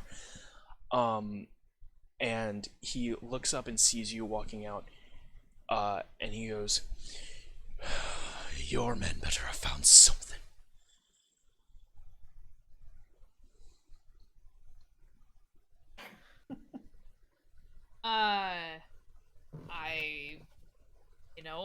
I have not had a report from one of them yet. Those lackeys. He turns and looks at Azrael. He goes, get a report now. Aye, aye, Captain! You say captain, and a whole lot of people sort of look up, and he starts to shake as he's standing there, and you make the Admiral correction, and he goes, you better keep your people in order, Captain. I'm starting to lose my patience. I apologize. I need a new first mate. Azrael, are you rushing below deck to find the others? I'm not rushing. Okay, so you're heading that way. If he's not rushing, then I'm gonna kick his behind. Do you kick him in the butt? Like, get on it. I'll say you can roll the hit if you actually like hit him in the butt. If you like try to kick at him while he's walking. Oh my god, I rolled a nat 20! She kicks you in the ass, Azrael. I mean, she's very familiar with, assaulting people's asses. Just look what she did to the captain. Oh my god. Jesus Christ. Yeah, Azrael, she walks up as you're just sort of nonchalantly walking and just wham! Kicks you in the butt to get you moving. Does it speed you up? I just say, I'm not Dennis. I'm not your plaything. But you're gonna be fired. Don't get a move on. Yes. Alright, Azrael, you head below deck to find... You are now in You're in that housing quarters where Dorcas and Vaza are there. There's a part of me that thinks you two needs to just shut up and bang already. I'm not gonna lie.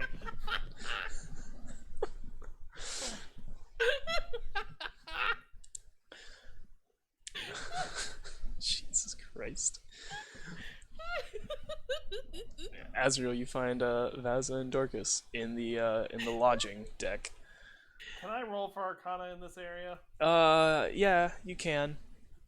You'd have to get pretty high to find out anything new that you've already found because you've been kind of checking Arcana throughout the entire ship. Yeah, I don't know shit. Yeah, I would say you're sensing nothing incredibly different here. Admiral anything new Assface. to report? Admiral Assface is demanding a report of what's going on down here. Haven't found anything. Although we just got here, right? You just got to this level. Yeah. So can I roll an investigation or a perception, something? Investigation. What are you looking for? Looking for anything out of the ordinary, anything that's somehow related to what I know of this ancient cursed king. Sure. Oh, now I do good. 21. 21.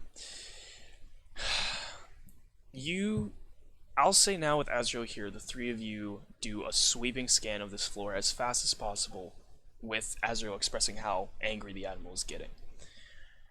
You do a swift look around, you do a very thorough, quick look around, and you have not, the three of you haven't spent much time on this deck considering it's mainly for the crew. You find nothing that calls attention to this legend or the person that they're looking for. You have Okay. to give them something. This admiral has it's definitely like a magical sense of the smelly thing, because obviously you've seen his face. He doesn't have the necessary tools. But so I don't know what he's finding. We have no, and I'm not detecting anything out of the ordinary.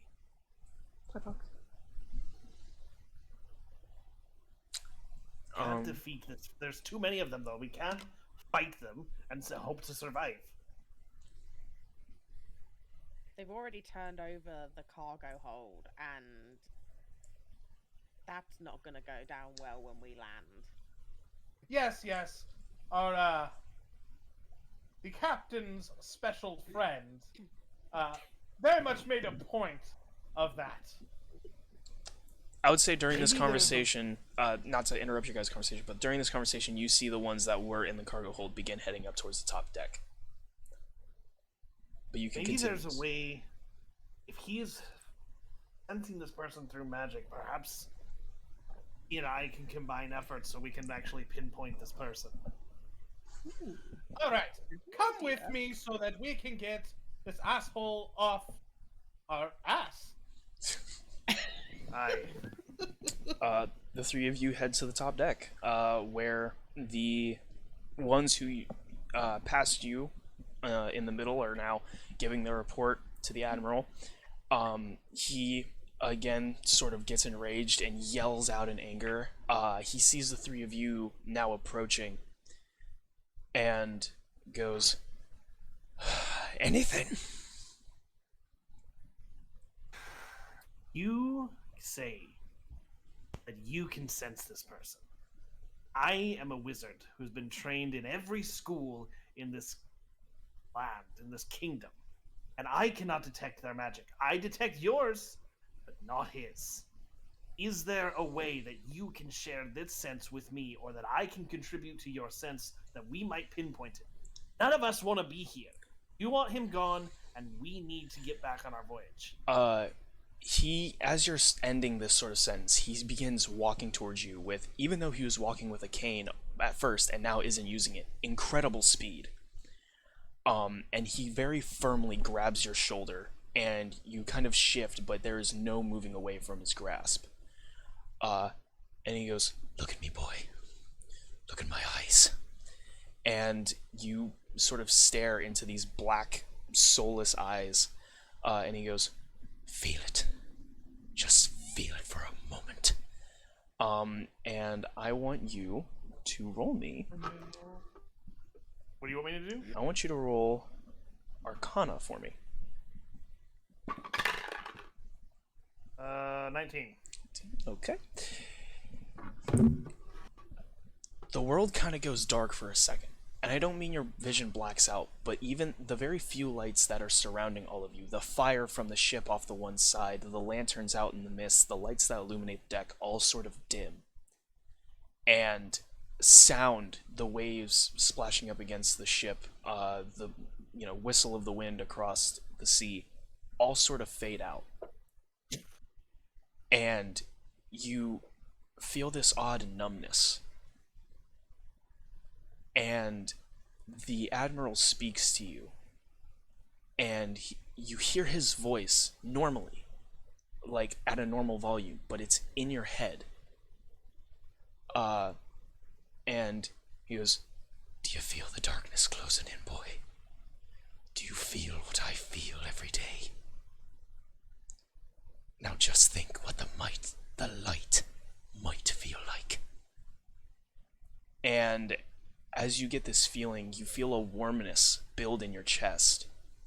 And it wasn't until this warmness started that you realized how cold you actually were. And you feel this warmness build, and you hear a heartbeat thumping in your ears. But it's not matching your beat.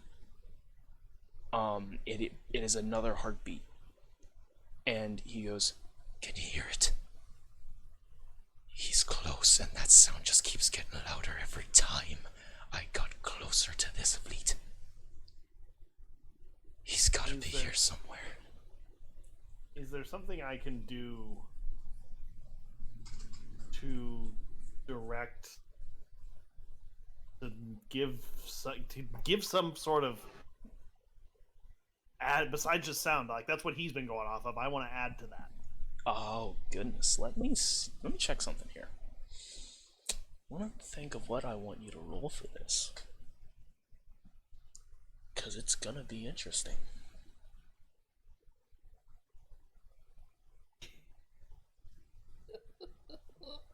God.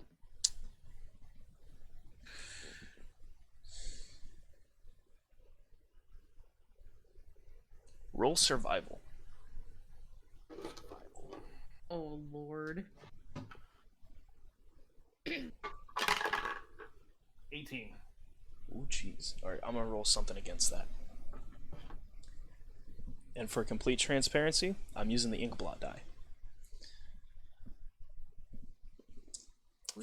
For those of you who don't know, and I know I don't bring it up a lot, I have a specific ink blot die that doesn't match the rest of my sets, and I use that for very important roles in world instances that some crazy shit could happen. And you got a what? 18. Got an 18. Okay. You begin focusing harder on this sound, trying to find a direction in it. And all of you are standing around and you're seeing this interaction happen. But no sound has changed for you, no light has changed for you. It's just this sort of, you know, this stare down that they're having. Can I, well, when I'm trying to focus, can I, like, because he's grabbed me, can I kind of like grab him back to kind of Yeah, I would say intensify this? I would say you do. And my other, hold on, sorry, one other question. I kind of am starting to see and sense his life, like just kind of his perception of things. yeah. Is he now also seeing anything of me, memory, soul, like anything like that? I would say no. He's more trying to invoke how he feels to you. Okay. All right. He's not trying to like probe your mind or anything. He's just trying to push onto you. Okay. But you're all watching this interaction, and it has been silent. The Admiral has never said a word in this interaction, and then after a few moments, Dorcas reaches up and grabs the other shoulder of the Admiral, and you all start to hear this ringing sound, this high-pitched just bing in your ears, and it takes a few seconds, but you start to see some sparks go circle around the two of them as you see a line of a sort of red smoke circle around the two of their feet and rise up a little bit. Dorcas, you start to hear voices in your head, ones that aren't the Admiral's, and ones you don't really recognize. And they're speaking, and you hear them, but you can't understand the words. And you're trying to probe with him as well and figure out what he's trying to make you understand. And you hear the heartbeat pounding and getting louder and louder, and just this boom, boom, boom, boom, boom, boom, boom. And then it's almost like everything turns spectral, and you aren't standing there anymore. You're still on the ship, but you're seeing this from an outside point of view now, and you're seeing what everyone else is seeing, this red fog and smoke sort of swirl around the two of you, the sparks that are swirling as well, this odd display of magical aura that's going on. And as you're staring at the two of you, behind you, you can hear in direction now. Behind you, you hear the boom, boom, boom, boom, boom, boom of a heartbeat. And when you turn around and you look, you see the spectral outline of Gildea. And you see a heart pumping in her chest. And it is going with the boom, boom, boom, boom, boom, boom. What? And what do you do in this moment as you see this?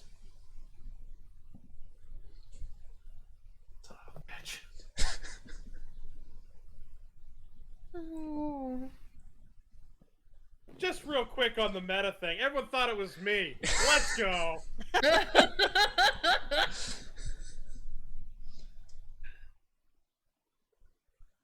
I'm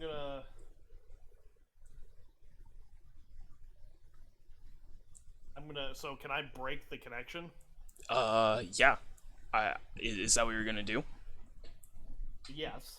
I would okay, then you see this heartbeat and it all sort of, you're trying to wrap your head around it, and as you lose focus because you're trying to think of what this means and what's going on, a cacophony of sound just hits you as all of the sounds of the world at once try to catch up with your mind, and you take a deep breath and you feel your grip loosen off the Admiral. The Admiral lets go of you. All of you see this just as the smoke all dissipates away from them and sinks down onto the floor and seeps into the cracks of the deck and vanishes. And Dorcas just sort of takes a step back from this sort of magical display that you all witnessed. And the Admiral looks at you and goes, "I don't know where it's coming from, boy, but it has to be here." Well, that's something you don't see every day. Not here. It's a trick. It has to be. A trick, you say? You think Alabaster's playing with my mind? I do. He is trying to lure you away from where he's actually at. He's leading you on a wild goose chase. You see him just start shaking, and like the rage you see building in him, as he's just he's steaming and just like breathing heavy. One of his crewmates steps up and goes, "Admiral, I think we'll," and sets his hand on his shoulder. The Admiral spins and throws his hand into the stomach of this crewmate, and you see him just go and he pulls his hand away, and the Admiral's hand is covered in blood as the crewmate drops and hits the deck, and he goes, "I won't be deceived again." And he turns and just sort of sees everyone staring at him, and he goes, "Burn the ship. Kill them all if you have to." And he turns and looks at you, Dorcas. He goes, "You have one chance, boy. One chance to make all of this right." And he draws the one sword from his hip, and he points it at you. He goes, "I'll leave you. I'll leave the crew. I'll leave them all. But you have to make a promise with me right now, and a promise isn't something you break with someone like me. If you know he's lying, then you will find him. You'll find him on land. You'll find where he really is. And you bring him to me. Either that, or I'll tear this ship down and I'll make every one of you a member of my crew by the end of the day." You tear this ship down and you will never find him. Never. That's why I'm asking you to make me this promise.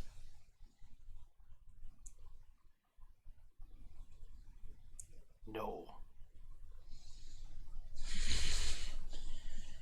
He just like pulls, you see him just straighten his back, and he turns and he looks at his crew and he goes, "Find him." And you hear swords breaking skin as certain members of the crew of the ship that you're actually supposed to be on get stabbed in the back and screaming, and I'm going to need all of you to roll for initiative. Oh my god. Why did you say no? Are you actually saying that? Am I Maybe. No. Before we get the initiative order, guys, remember your numbers. I'm going to have us take a short break. I very much need to use the restroom. And before we get into initiative and everything like that, we're not totally ending this episode. We're going to do some stuff here. But I am going to have us take a quick break. We're going to go on the pause screen. We're going to be muted for a little bit. We will come back very momentarily, but but all you guys keep your numbers in mind, and we will get in order and everything as soon as we're back. So be right back, everybody.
Use your wood. Oh, that's a great thing to come back from pause.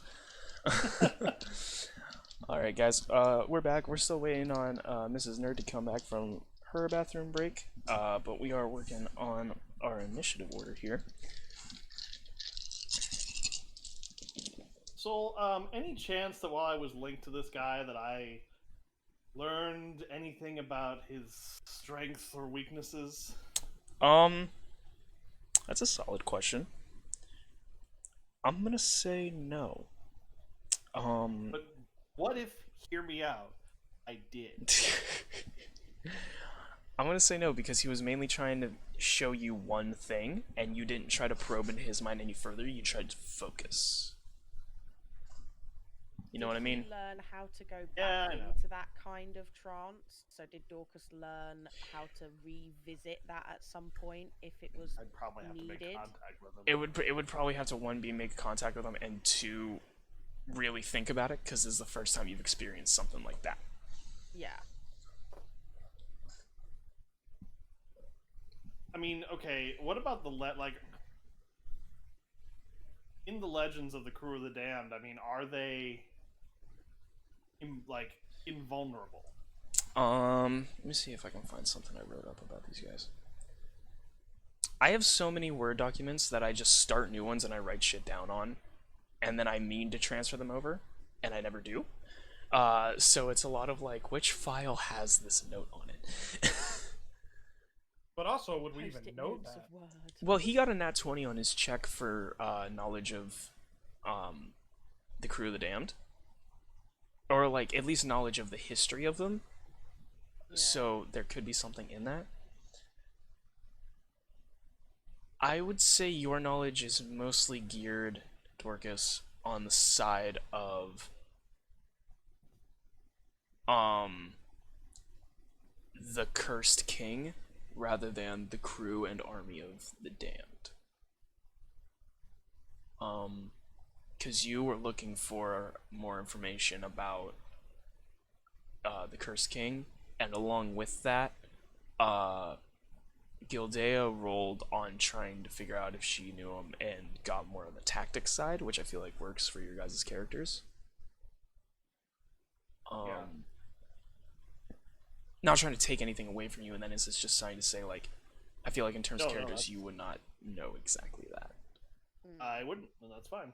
I'm just trying to come into this with whatever I can. Got you. The guy, the Admiral, is like, he hasn't left, right? He's right there. Yeah, he's still right in front of you. Like, he's still there with the rest of his crew. You're damn right I got the staff out. I'm going toe to toe with this bitch. By the way, guys, I have been reading the chat during all of this. I'm sorry if it seems like I'm ignoring you. I just don't want to, like, randomly say hi and things to the chat while we're doing, you know, narration stuff. While we're waiting for Mr. to come back, I very much appreciate the jokes and the things that have been being said. It's great to have you guys here. Blair's lurking, Zowie's here, Hawthorne's here, which is awesome. Fox is here. It's good to have all you guys here and hanging out and talking about stuff. Hawthorne was making a lot of fish jokes.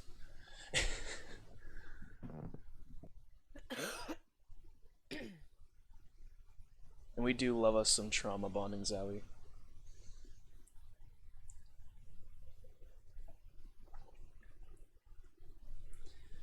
Oh goodness. I would just say while you were gone, Saul, I've really liked this session. Like, it's been nice to get some good solid role play in while we're doing all this.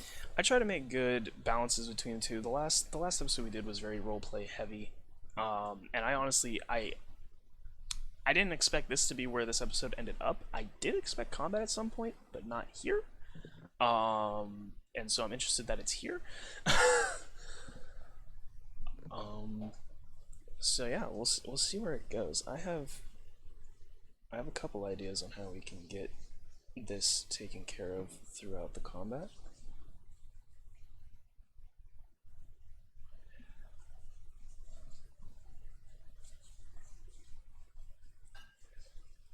So with this sort of mass combat that's going to be going on, because it's going to be a crew fight against a crew fight, I'm going to have you guys, there are going to be specific people you guys are going to be fighting. But on top of the specific guys you are going to be fighting, I'm also going to be rolling a die on the offside to see how the overall battle around you is going and see which side it is falling in favor of. And after so many rounds, after so many rounds, depending on how combat has been going, there might be like hey, as you look around, you realize you're losing or you're winning or whatever it is, and that might give you guys some buffs or debuffs depending. This is the first time I've done mass combat, so I'm just kind of playing around with it, so I'm sorry if it gets a little weird. But right now we're going to get some initiative. I forgot to pull something out, and I'm kind of dumb. Let me see Don't something. talk about my friend that way. You shut your mouth when you're talking to me. Sassy group tonight. There's been a lot of There's been a lot of sass and sex. That's how we roll, baby. You really do be like that. I'm Uh-oh. gone. Uh-oh, what just happened? We got kicked out. What the fuck? For the video call. We'll call back in. What kind of horse dookie is that? Mute. My camera won't even come back. I see yours. I see you. Do you see me in the stream? No. No. That's what I'm concerned about. Give me 1 second I here. see the rest of us now. Give me 1 second, let me do this.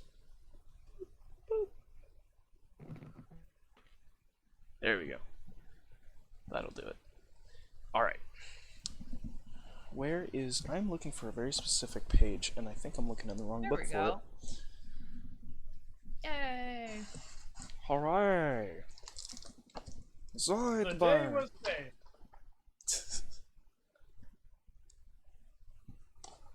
Okay. Alright, I'm ready for combat. I got my kitty. Your combat cat?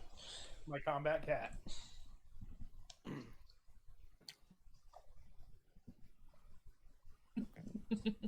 Okay. So.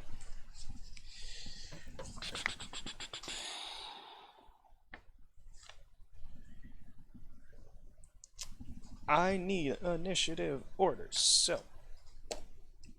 20 to 15. Yep. Yes. Nope. 3 of you. God damn. Alright. Wow. What are the numbers? 17. 19. 19. Which one of you guys do you want to go first?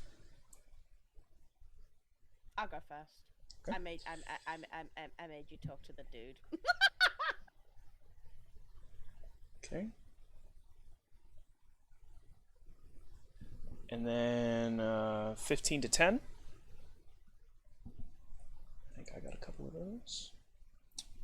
I'm really unenthused about this fight. She's focused on Dennis and his dreamy eyes. Does he have Ben Wade dreamy eyes? Oh, Jesus fucking Christ.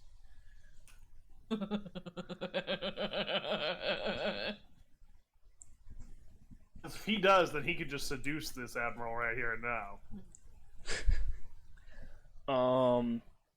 What are we at? 10 to 5? What you got? Me. 5. 5? Okay.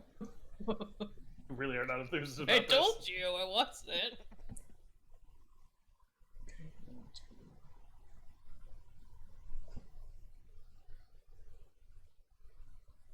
And Go roll with the then real die. I guess I have the rest of them in that case.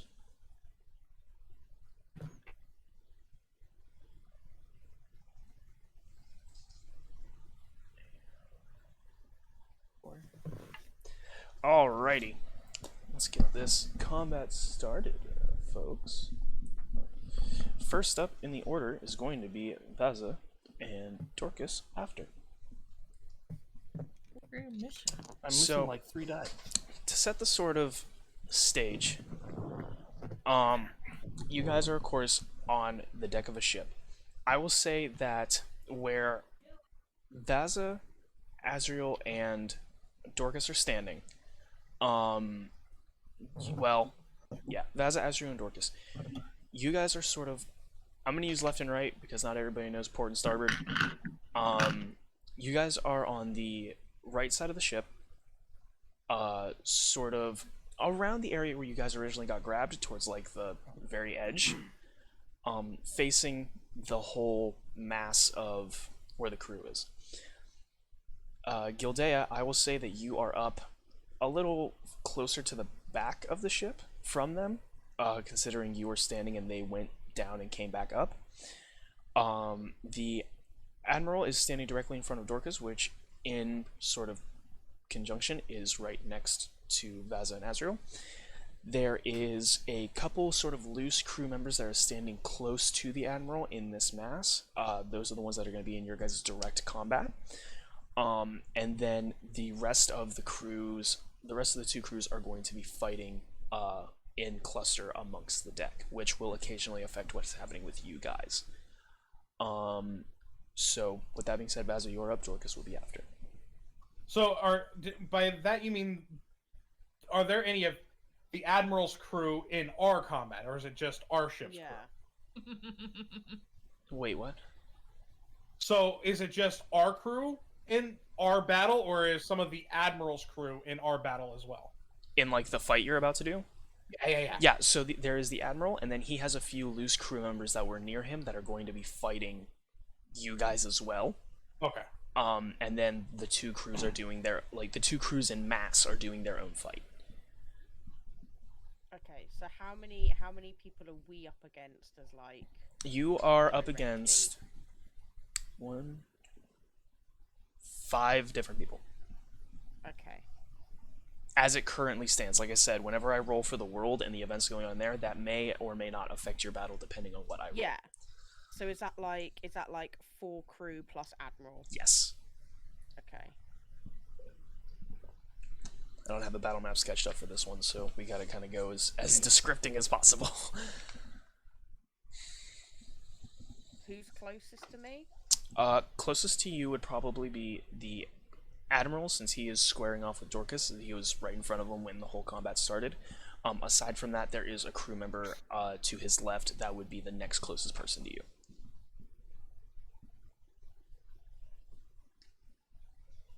I'm going to try to sketch this up a little bit so that way I can keep a mental note, because I will 100% forget.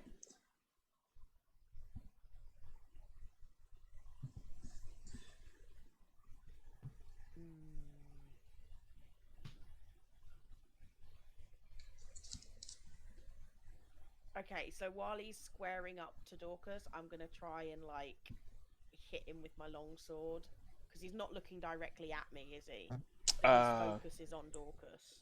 Yeah, so would he be flanked? He would be flanked in this circumstance, I do believe.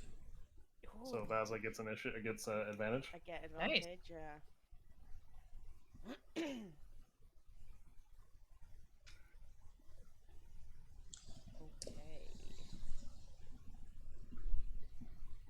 So I'm just gonna go with a one-handed Okay. longsword rather than 2. One-handed longsword strike.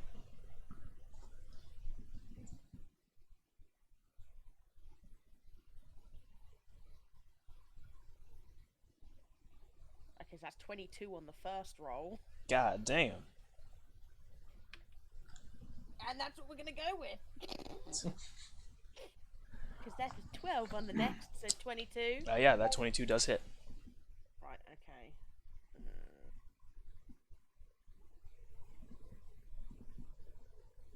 So what is my one? It's my 1d8.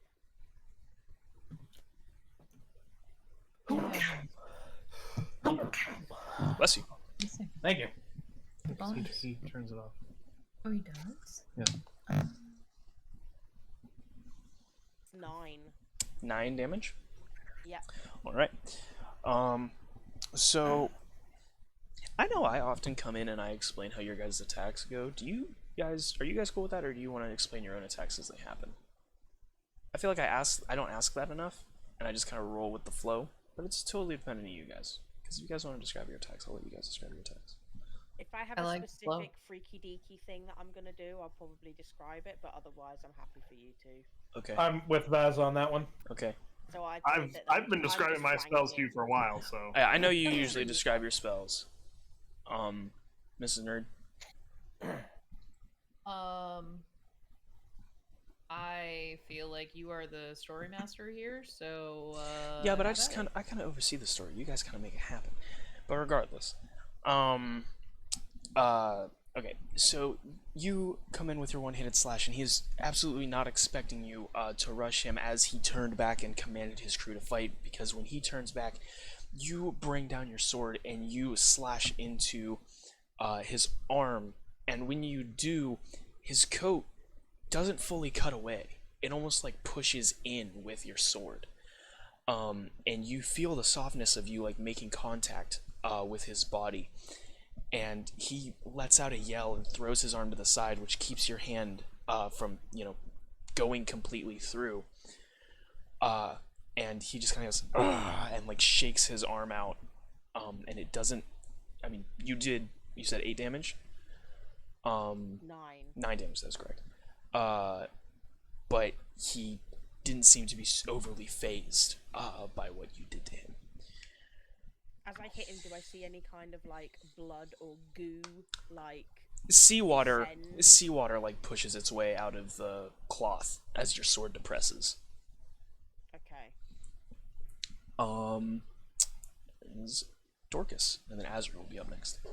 How important? I mean, is damage type gonna be important here? Potentially, could be. All right, please let this be awesome. Okay. 21 to hit. Yeah, that is going to hit. I think your camera might be frozen, Soul. Is it really? Yeah. Yep. It's pulling that shit. I mean, either that or you are really intent. I'm really good at freeze frame. Uh-oh. It won't come back. Oh no. Oh, There you go. there we Yep. go. Okay. So you said I did hit. 21, yes. All right. So I'm gonna slam my staff down on the deck of the ship. Okay. As I do, my eyes light up with a like reddish white fire. I'm going to gather that fire and make it travel along my staff. And when I do that, I growl out the word "Fuego!" And I do 5. 13 plus 6 is 19. 19 plus 6 is 25 points of fire damage. Jesus. All right. As I say this, or as I do this, I don't know what effect does it have on him? So you do this, and this fire lurches out and hits the Admiral, and you see his clothes and things engulf in flames. And he lets out sort of a roar as the fire burns him, but you see as seawater sort of pours out of him that the fire dissipates and turns to steam. And he just sort of sits there panting in the, burns that he has received from you. So as I see him do that, I say, "That was my first blow. Keep this up, and I will rain torture down upon you and your entire crew." Make an intimidation check. Got my d20 down there, so I'll have to do it up here. Oh, that's so bad. Where? It's down there somewhere. That's a 5. Gotcha. Yeah, he doesn't seem to waver much. Yeah, he doesn't care. Alright. Is that all for your turn? Hold on.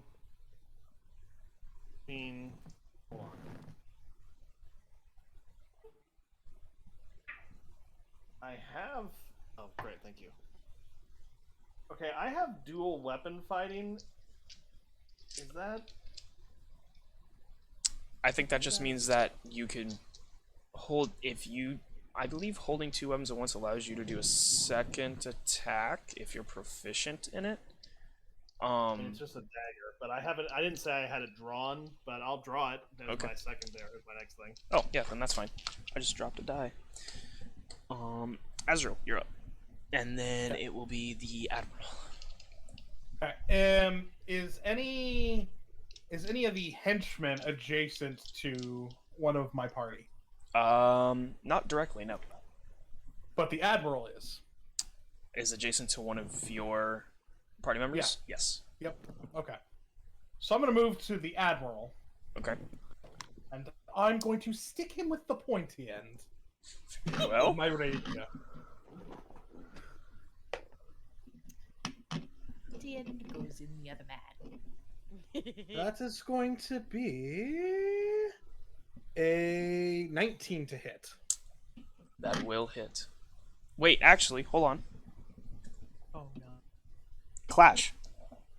Okay. Fuck, we have to hit a 19 or higher to hit this bitch. Oh man. So, as that happens, I hit him with my Trickster Blade as my bonus action. All right. You come in with the rapier attack, and he draws his with incredible speed and blocks yours, and then you come in with the trickster blade. Go ahead and roll for that hit. That is going to be a 25. That will hit. Wow. And it's 8. I'm going to re-roll that with my Piercer, because that was a 1. Very well. Alright, so that's going to be a 4. So that's going to be 8. And then, since he is adjacent to my party member, I do get sneak attack. Okay.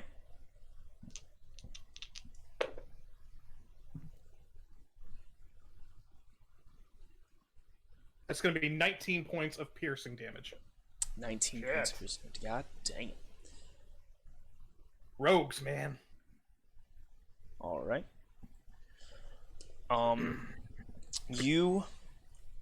He locks sabers with you, and you come in with the trickster's blade, and you hit him in the stomach, and you feel the blade push all the way through, and he feels almost hollow as the blade guides in. And when you pull your hand back, no blood comes out, just sort of seawater coming from the cut. And he winces, and when he looks up at you, he goes, "I haven't bled in a long time, boy." And he is going to make his rebuttal attack, since it is his turn. Let's see what he gets. Oh my god. Okay.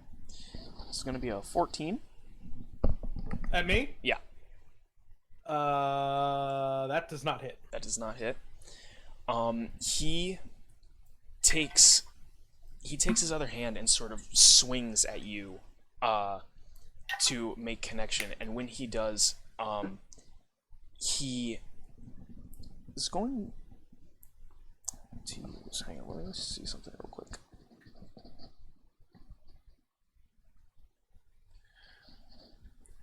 Let me look at his thing that I have written up for his character.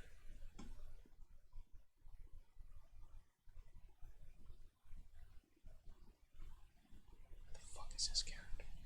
Again, I need to get Parry Trap in my notes.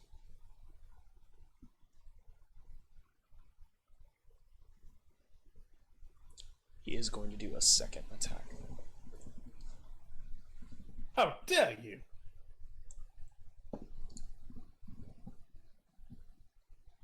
Just out of curiosity, Yes. are the fish people quantified as creatures? I'd say so. Am I within 5 feet of the Admiral? Not at this time. You would have to move to get to that point. That's fine. Continue. That's another 14, so that's not gonna hit. Let's see.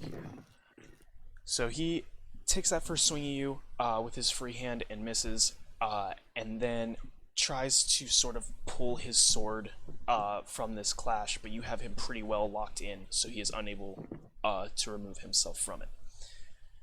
And you guys will remain that way for a time. we have a couple crew I've members. got him! We have a couple crew members up, and then Gildea will be next. So let me go ahead and check those guys. We're gonna do quick back-to-backs here. 2 of the crew members are going to advance to.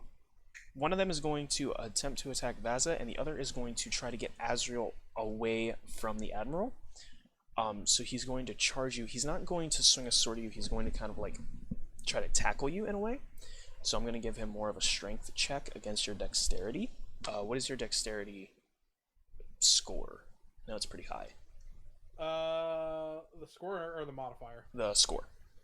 18. 18? Okay, so he's going to have to be an 18 on this roll. Wow. He very much doesn't. So he goes, and you are now locked in this weird position where a guy is pulling at your waist trying to get you to move, but you are stagnant where you're at and still keeping the Admiral from pushing his way beyond your sword. The other is going to rush Vaza and make an attack against her. I need to throw my dice in Dice Jail, man. These guys don't roll. That's shit. I know that doesn't hit Vaza. She's a fucking fighter. I know that doesn't hit. Even with modifiers. So he is going to go and attack Vaza and take a swing and miss. You are nimble. You are ready for his attack. Gildea, you're up. And then, again, some more crew members. Okay. So who's within range? Within melee range, you could move. Let me see here on this crude map that I've drawn. You could take a short 5-foot movement, and you would be in range of one of the crewmates. If you wanted to go further, you could move 10 feet to get to the Admiral.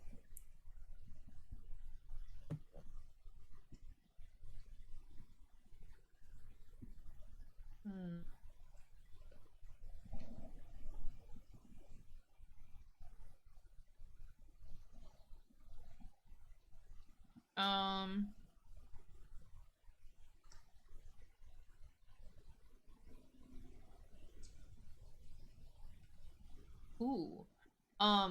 Are they also considered fiends or undead?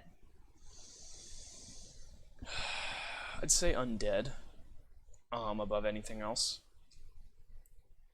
Okay. If you're looking for like what your abilities go for, and that's why you're asking for creatures, I would say then if undead is a specification, then they would be more undead than creature.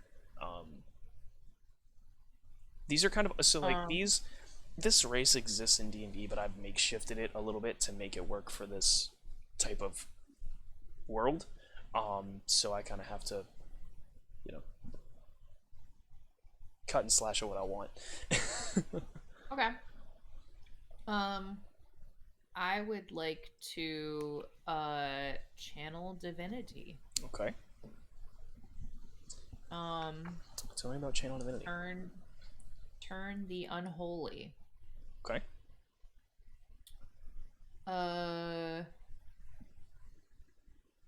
So I probably want to walk toward the Admiral so that I can, because the range is like 30 feet of this. Mm-hmm. And I'm assuming that like I was on the edge of all of the chaos of battle. Yeah. Okay. So I'm gonna walk, towards him, like a little bit further in, so I can hit more of them with the spell. Okay. So, as an action, you present your holy symbol and speak a prayer, censuring fiends and undead using your channel divinity. Each one that can see or hear you within 30 feet of you must make a wisdom saving throw. Oh my goodness. Within 30 feet? Oh boy. Mm-hmm. If the creature fails its saving throw, it is turned for 1 minute or until it takes damage. Okay. Do you have to roll anything, or am I just rolling a saving throw? It doesn't actually say that I have to roll anything. Okay. It just like it says action type is 1 action. Yep. I don't know. What- You're the spell expert. What do I have to beat? What are you asking me? Does she have to roll in order to use Channel Divinity? Oh, let me see. I don't think she does, but No, you don't. It's a saving throw. got you. Okay, what is Wisdom saving throw DC 10. So DC you gotta get 10. 10 or higher. Or higher than 10. Get a 50-50 shot. All right. Ooh boy. What the hell? Wait a minute. Am I missing a die? Man, did I drop one? I think I might have dropped one. That's some bull honky. No, I didn't. See, I'm just looking at the wrong shit. I'm blind as fuck. If y'all didn't know this, Soul's blind as fuck. Okay, so they had to beat a 10. Yes. Okay. Something very interesting is about to happen. And I'm not sure as a DM how I feel about it. But regardless. Okay. Gildea, Yeah. what does it look like when you channel divinity?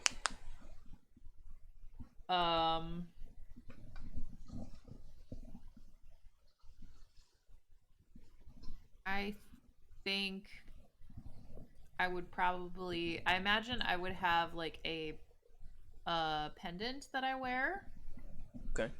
that I would grasp and like pull it out and like hold it out in front of me and say whatever prayer. Now I can't remember what deity I even like picked. Did you actually pick one? I thought I did. Is it hidden deep within the confines? Apparently I didn't write it down though. In your character description.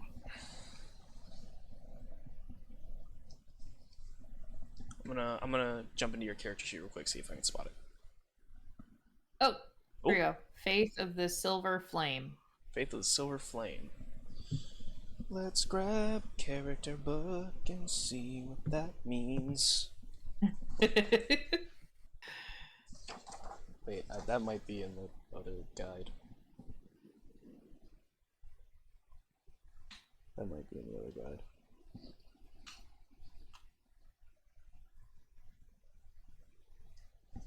Hang on. This is just the first time you're doing it, and I want to know as much information as possible. Oh, okay. As well as some other things that are going to happen because of the way I rolled. Oh boy.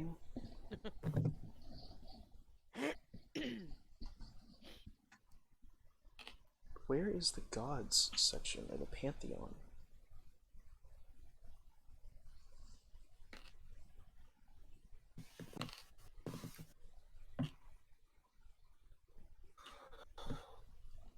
I'm sorry, guys. Taking a long You're good. minute here. Okay. Just want to make sure I get certain things about your character right.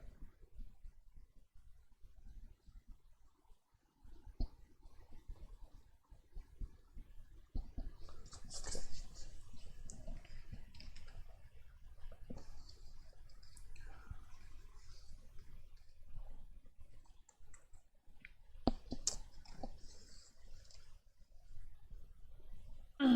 Isn't there supposed to be a list of all the gods and goddesses and the whole thing? Am I dumb? I thought that was a thing in one of these books. Of the I thought it was deities? too, because Of the like deities. you read. Yeah. Thrain is the. Hang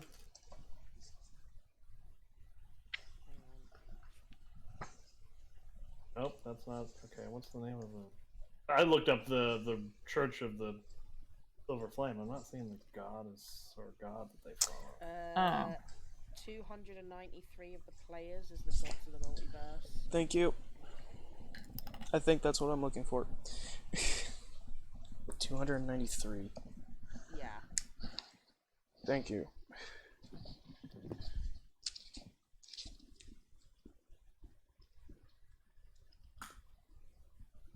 That's what happens when you buy a whole bunch of fucking books. Which one did I see that in? Okay, tell me one more time what it's called. Faith of the Silver Flame.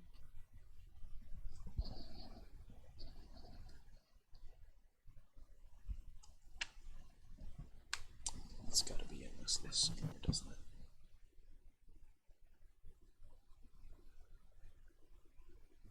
I will make some shit up if I have to, I'm not afraid.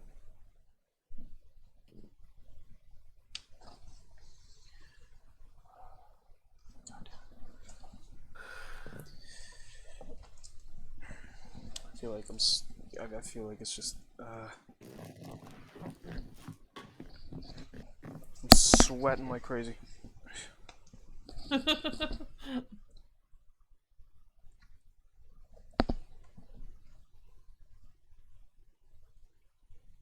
Where's Paladin now? If I just find Paladin and it tells me that specific thing is a choice.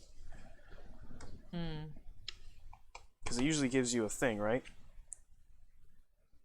Huh? 295 and the first one on Deity Dragonlance. 295, first one on Dragonlance? Yeah. I'm sorry, everybody. I keep apologizing. I know I shouldn't, but I keep doing it. Paladin? Okay. The silver triangle. That makes fucking sense. Alright. So. I'm assuming your pendant probably is the silver triangle then? Probably. Unless you want it to be your own thing, that's totally fine. Yeah. Okay, that one? Yeah. You grab this pendant and hold it out in front of you, and you speak your prayer. And light, a beam of light bursts from your hand. And it stretches out, and and as it sort of fans and starts to hit a point where you would be blocking the light bends and manipulates around you to cover this full 30-foot area. And it shines. Whoa. It is the brightest thing. The ship deck becomes so bright you would think this one is on fire, like the other ones across the sea that you can see from where you're standing. And this brightness hits these creatures, and some of them wail in pain. You see as some of the scales flake off with the intensity of the heat coming from this light. Some of them throw their hands up to shield themselves. You watch as a multitude of those fighting the crew around the ship dive off the edge just to get away from the light and into the water. One of the closest crewmate to you, Gildea, who was standing between you and the Admiral, sort of falls back with the light and grasps at his eyes as if it has blinded him, and crawls his way to the side and dives over the side of the ship to reach water as well. The Admiral holds up his hand and just sort of glances through the light, and he turns to see so many members of his crew diving over the side. And as he sees it, he goes, "You bunch of fucking cowards." And he goes back to wrestling with Azrael in this moment, unaffected, but you have severely turned the tide of this fight in your ship's favor. Fucking paladins. Damn. That was badass. So, just for your FYI, on failure, because I'm assuming that's what it was for most of them. On failure, it is turned for 1 minute or until it takes damage. Got you. Okay, I will keep that in mind. But as for now, the effect stays as it is. A turned creature must spend its turns trying to move as far away from you as it can, and it can't willingly move to a space within 30 feet of you. It also can't take reactions. Got you. Okay.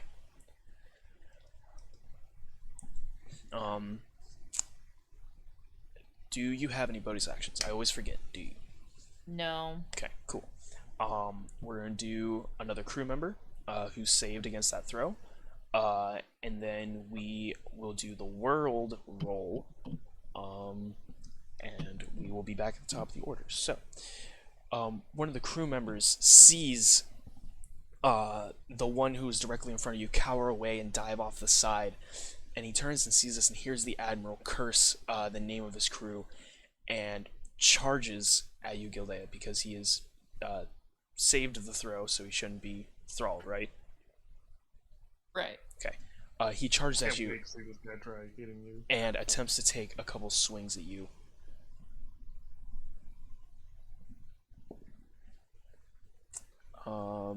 That was ass. That was actually booty. Like, that was full cheeks.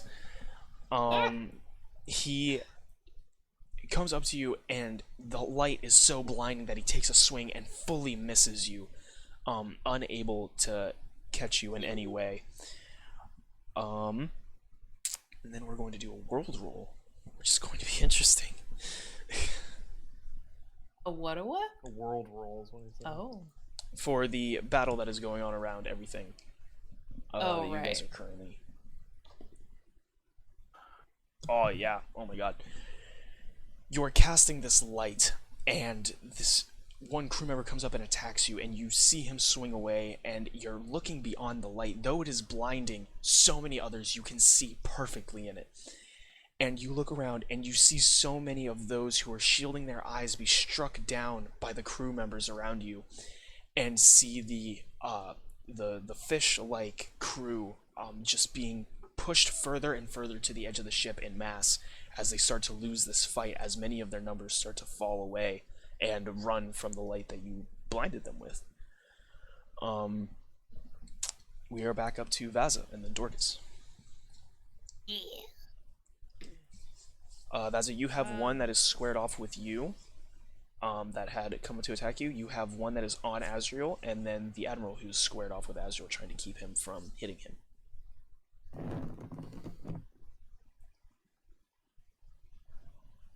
Okay.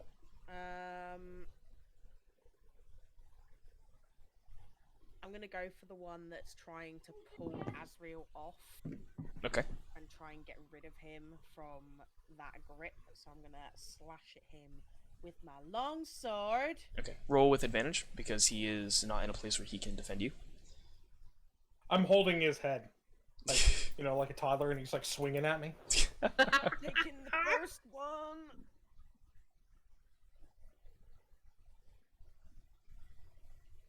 $19. 19 is going to hit him. Amazing. And 10 on hit points. All right. You strike this crew member, and he wails out in pain as he slaps Azrael's hand away from him, and he turns to see you that has attacked him, and his focus is now on you. And Azrael, you're not worked up with this guy trying to tackle you anymore. Dorcas, you're up, and then Azrael. As long as Vaza, you don't have anything else. No, that's Okay. good. I don't wanna- I don't wanna skip Hi, anything. Come at me, bro. There are things. Okay, I need to figure out if this sequence of events would work. Okay. Because I'm allowed to stab with my dagger and cast a spell. Okay. So, am I allowed to stab at him? Kind of say something to him that might be an intimidation check, and then do. Talking is a free action, so Spell. yes. Okay. And I am going to attempt to stab with my dagger. Okay. He's like, and do I get advantage because he's grappling with? Yes.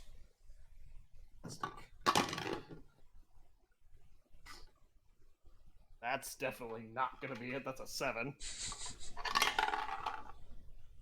Ooh, I'll take that though. That's a 20. Dirty 20. All right. Yeah, you absolutely hit. Okay. So this is because this is my like dual weapon. I'm not gonna do much damage.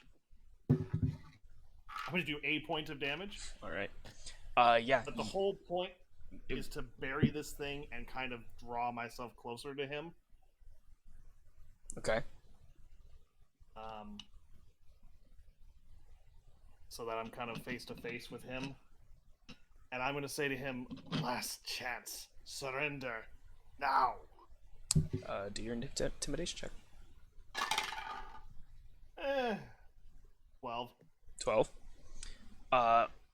You say this, and he, of course, like, takes the hit from your stab, and it's becoming, Azrael, it's becoming much easier to overpower your guys' sort of clash that you have going on as he's taking all this, this hit. And he turns and he looks at you. And as you say it's your last chance, he goes, "Boy, I ran out of last chances long ago." Okay. I was hoping he'd say that. Oh, were you? Maybe. We'll see. I'm pulling him close to me. When I'm, like, kind of twisting the dagger, I mean, it doesn't have to do any extra damage, but does he react in any way, shape, or form? I'd say he reacts from the initial hit, not so much from the twist. Okay. I want to look at him and make him think that I'm going to try and reestablish the link he had before. I'm not doing that, but I want him to think that. Can I roll something for that? A deception check, maybe, but there's so much going on, it'd have to be a high one. Yeah, okay. 17. Okay. If you were closer to 20, I'd be like, yeah, but... Nope, that's fine. Alright, then I'm just going to pull his face as close to mine as I can, and will he make a saving throw? He's trying to beat a 12. Saving throw? What kind of saving throw? It says... Constitution? Okay. Oh. So he's trying to beat a what? What's he trying to beat? Was he trying to beat? Yeah. Like, what? It just says Constitution. Yeah, but what's your... Constitution saving throw of 12. Oh, 12. Oh, Gotcha. 12. He does not succeed. You froze. Okay, have you ever see seen the 2014 Godzilla movie? I couldn't tell you a scene from it off the top of my head. Why? Because there's a scene where Godzilla does the kiss of death against a Muto by breathing his atomic breath into the thing. Is that what you're going to attempt to do right now? That's essentially what I'm doing, so I'm doing my lightning breath right in his fucking face. God. Is that gonna hit me? It shouldn't. Hold on, let's see how this goes first. Because you're to the side of him, right? He's also clashed. They're holding steel against one another. Oh, okay, yeah, you might. Let's, Wow. Does not care. Azrael, roll a Constitution saving throw. B12. Oh no! What'd you get? That's a natural one. Oh! It just gets The only one that spicier. damages you! Yes! Dorcas, go ahead and roll. Someone else to be mad at! Go ahead and roll your damage. Hold on. Are there any of the enemies behind him or in the general vicinity of him? There's a whole lot of people in the general vicinity of him. Because, like, the one who also the Azrael is grabbing, wouldn't that also affect that one as well? He got taken off by Vaza. Okay. Yeah, I dislodged that boy. Alright, well, let's see what I get. Oh, no. Oh no. Oh, no! It keeps getting worse. That's max damage, that's 12.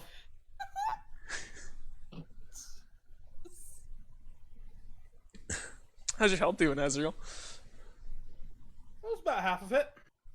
Yeah. You pull him close, and the scales on your neck furl up, and the blue light comes through, and you shoot this lightning bolt from your mouth. And it hits him in the face, and he looks away from you and screams. and you feel the dagger come out of his side as his body shifts. And the lightning forms all across his body. It shoots up his rapier and connects with Azrael's. Azrael, you don't have enough time to react as the lightning runs down your sword and hits you, and you are both locked as your swords are just connected in air, and you're both frozen in place from the shock.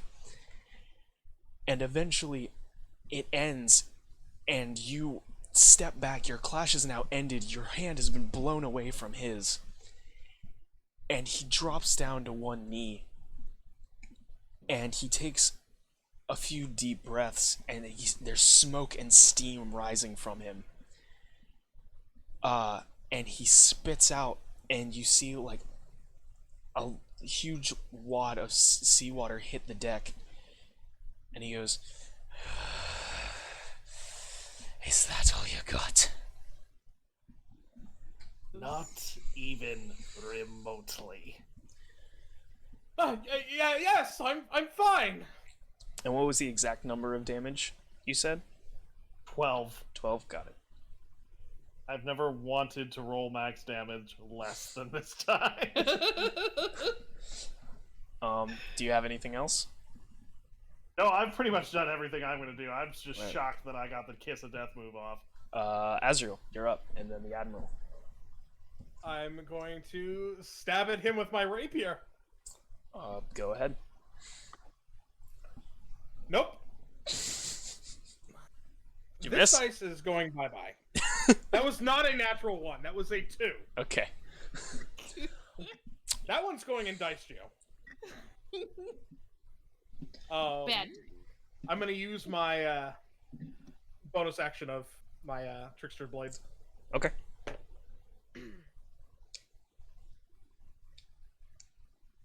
That's a 19. The clash again. Oh my god. All right. You clash again. He is on his knee, and you come down with your Trickster's Blade, and he catches your hand with his one free hand and is holding it away from you as you are trying to force your way down on him. We are to him. He's gonna do a couple things, or at least attempt to do a couple things here. Let's see what happens. What's your strength? Mine? Yes. Uh-oh. 10? Okay. He throws your hand to the side and breaks your clash as you stumble forward, and your blade smacks into the mast that you two are next to. It doesn't get stuck, but you are thrown, and that is what you make contact with. He rolls to the side and jumps to his feet and whistles. Oh, hold up. How far away does he roll? How far away does he roll? Like, he rolls away, like, as in he moves to a new space, as in he's rolling away from me, who he's right next to? Yeah, I would suppose. You want Would to... that create an attack of opportunity? Yeah, I would say so. You can take the attack of opportunity. Okay. Now, during that, do I have to make a specific kind of attack, or any kind of attack? It would have to be an attack, not yeah. a spell. Yeah, it would have to be Not like enough. you rolled to hit.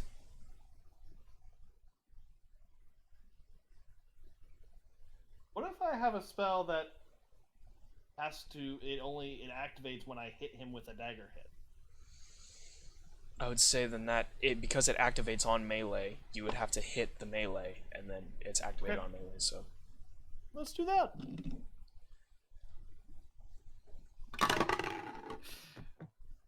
Oh god, please. what'd you get? What? Natural No! one.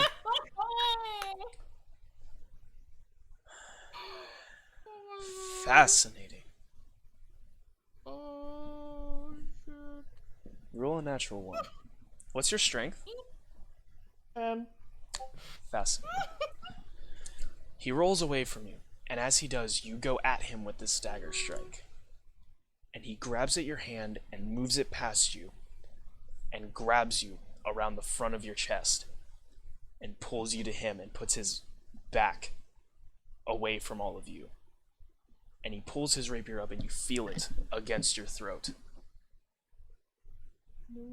And he goes, "Now everyone stand down. Because this will end only one way if you don't." And you feel the sword, the blade of it, sort of bite underneath the scales on your neck. As he puts deeper pressure on your throat, he goes, "Tell him!" And he sort of shakes you as he says that. He says, "Tell them." Yeah. He goes, "Tell him to stand down, or I'll kill you right here." Is Azrael still kind of behind him? He's in front of the two of you. Oh, okay. I'm kind of leaning up against the mast at the moment. Yeah. If you kill me, you'll never know where he is. The knowledge dies with me, and I'm happy to take it to my grave. Are you happy to lose it? Make a persuasion check.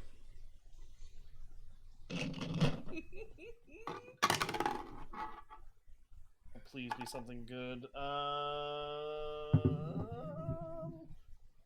Persuasion? Yep. 16? 16.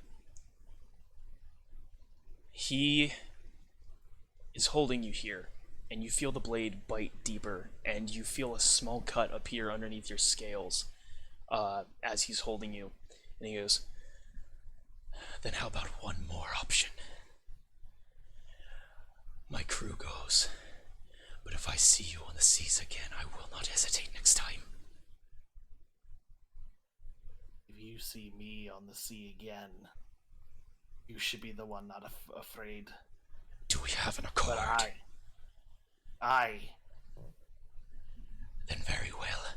And he pulls the sword away and throws you forward, and the sword does not cut you clean, but you feel it scrape against your scales as he pulls it away as you're pushed forward.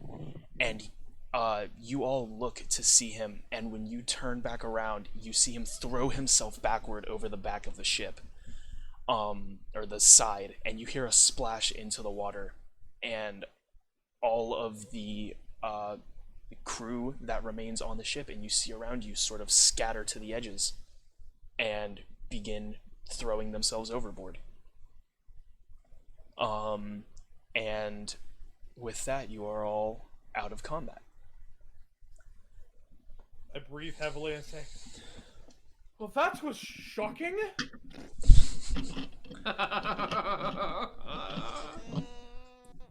Kildea. And enlightening. Yes. I must speak with you. You're frozen again. Alone. Now. Ah, damn it. I think you're. Yeah. I'll fix it. Okay. Why? Instead of answering why, I'm just going to head off to, I don't know, the captain's quarters. Okay. You begin walking off, and there's heavy breathing and panting coming from everyone around. And as this is going on, the quartermaster kind of looks to all of you and to the crew and goes, "I'll signal for the flagship to circle around, if it hasn't already, and hopefully by morning we'll be back on track. We've lost maybe a day, maybe two, but we'll get there."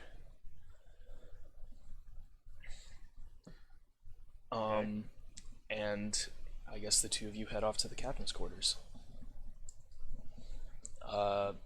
Before we get to that, Vaza and Azra, do you guys have anything you guys are going to do?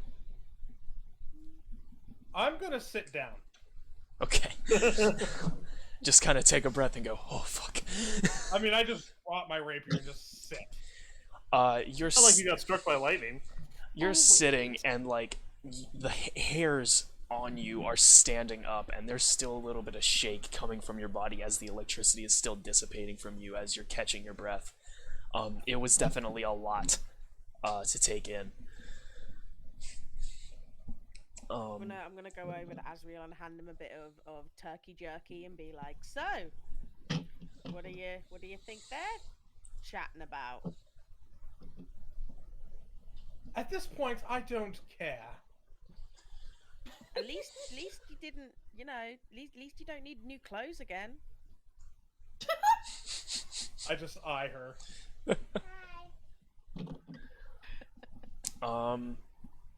We cut to Dorcas storming in to the captain's quarters. It is empty in here. The room's still turned over. Gildea close behind as you close the door behind you. And you are both now alone in this room. What in the world was so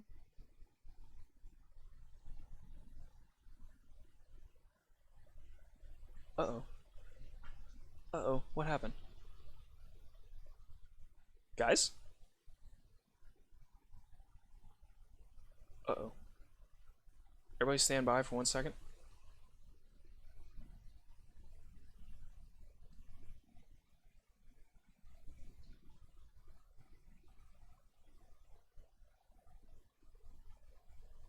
Uh-oh.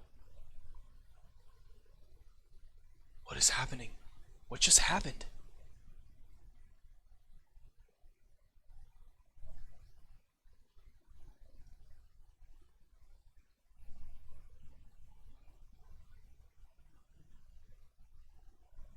Everybody stand by, please. Just give us a minute.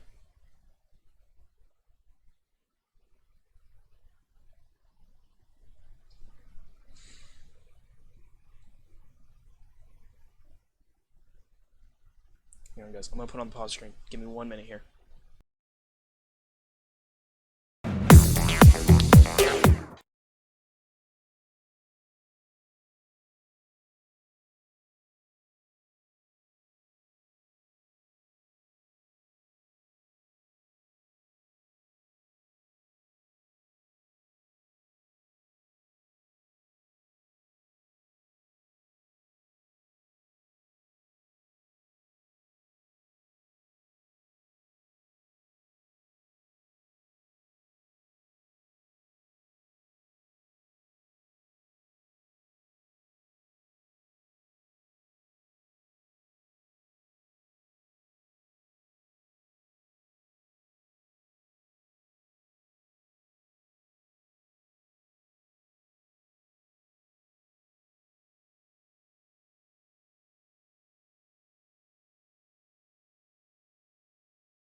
Alright. I think we're back. I think we're good. I think we can be okay.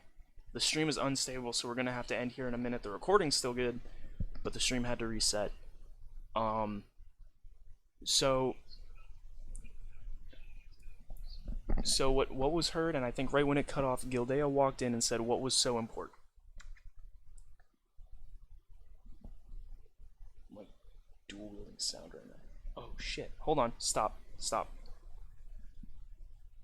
We might have to do this conversation next time. My stream isn't even getting audio from Discord. I think Discord crashed and fully crashed everything. So guys, I think we're going to end it with what was so important, and we will come back next time with that. Which is a rough place to stop. I know I didn't intend to stop here, but I think it's what we're gonna have to do just because of the technical issues I'm having. I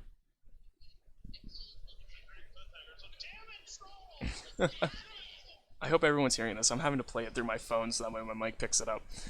But yeah, thank you all for joining us. Sorry for the technical difficulties.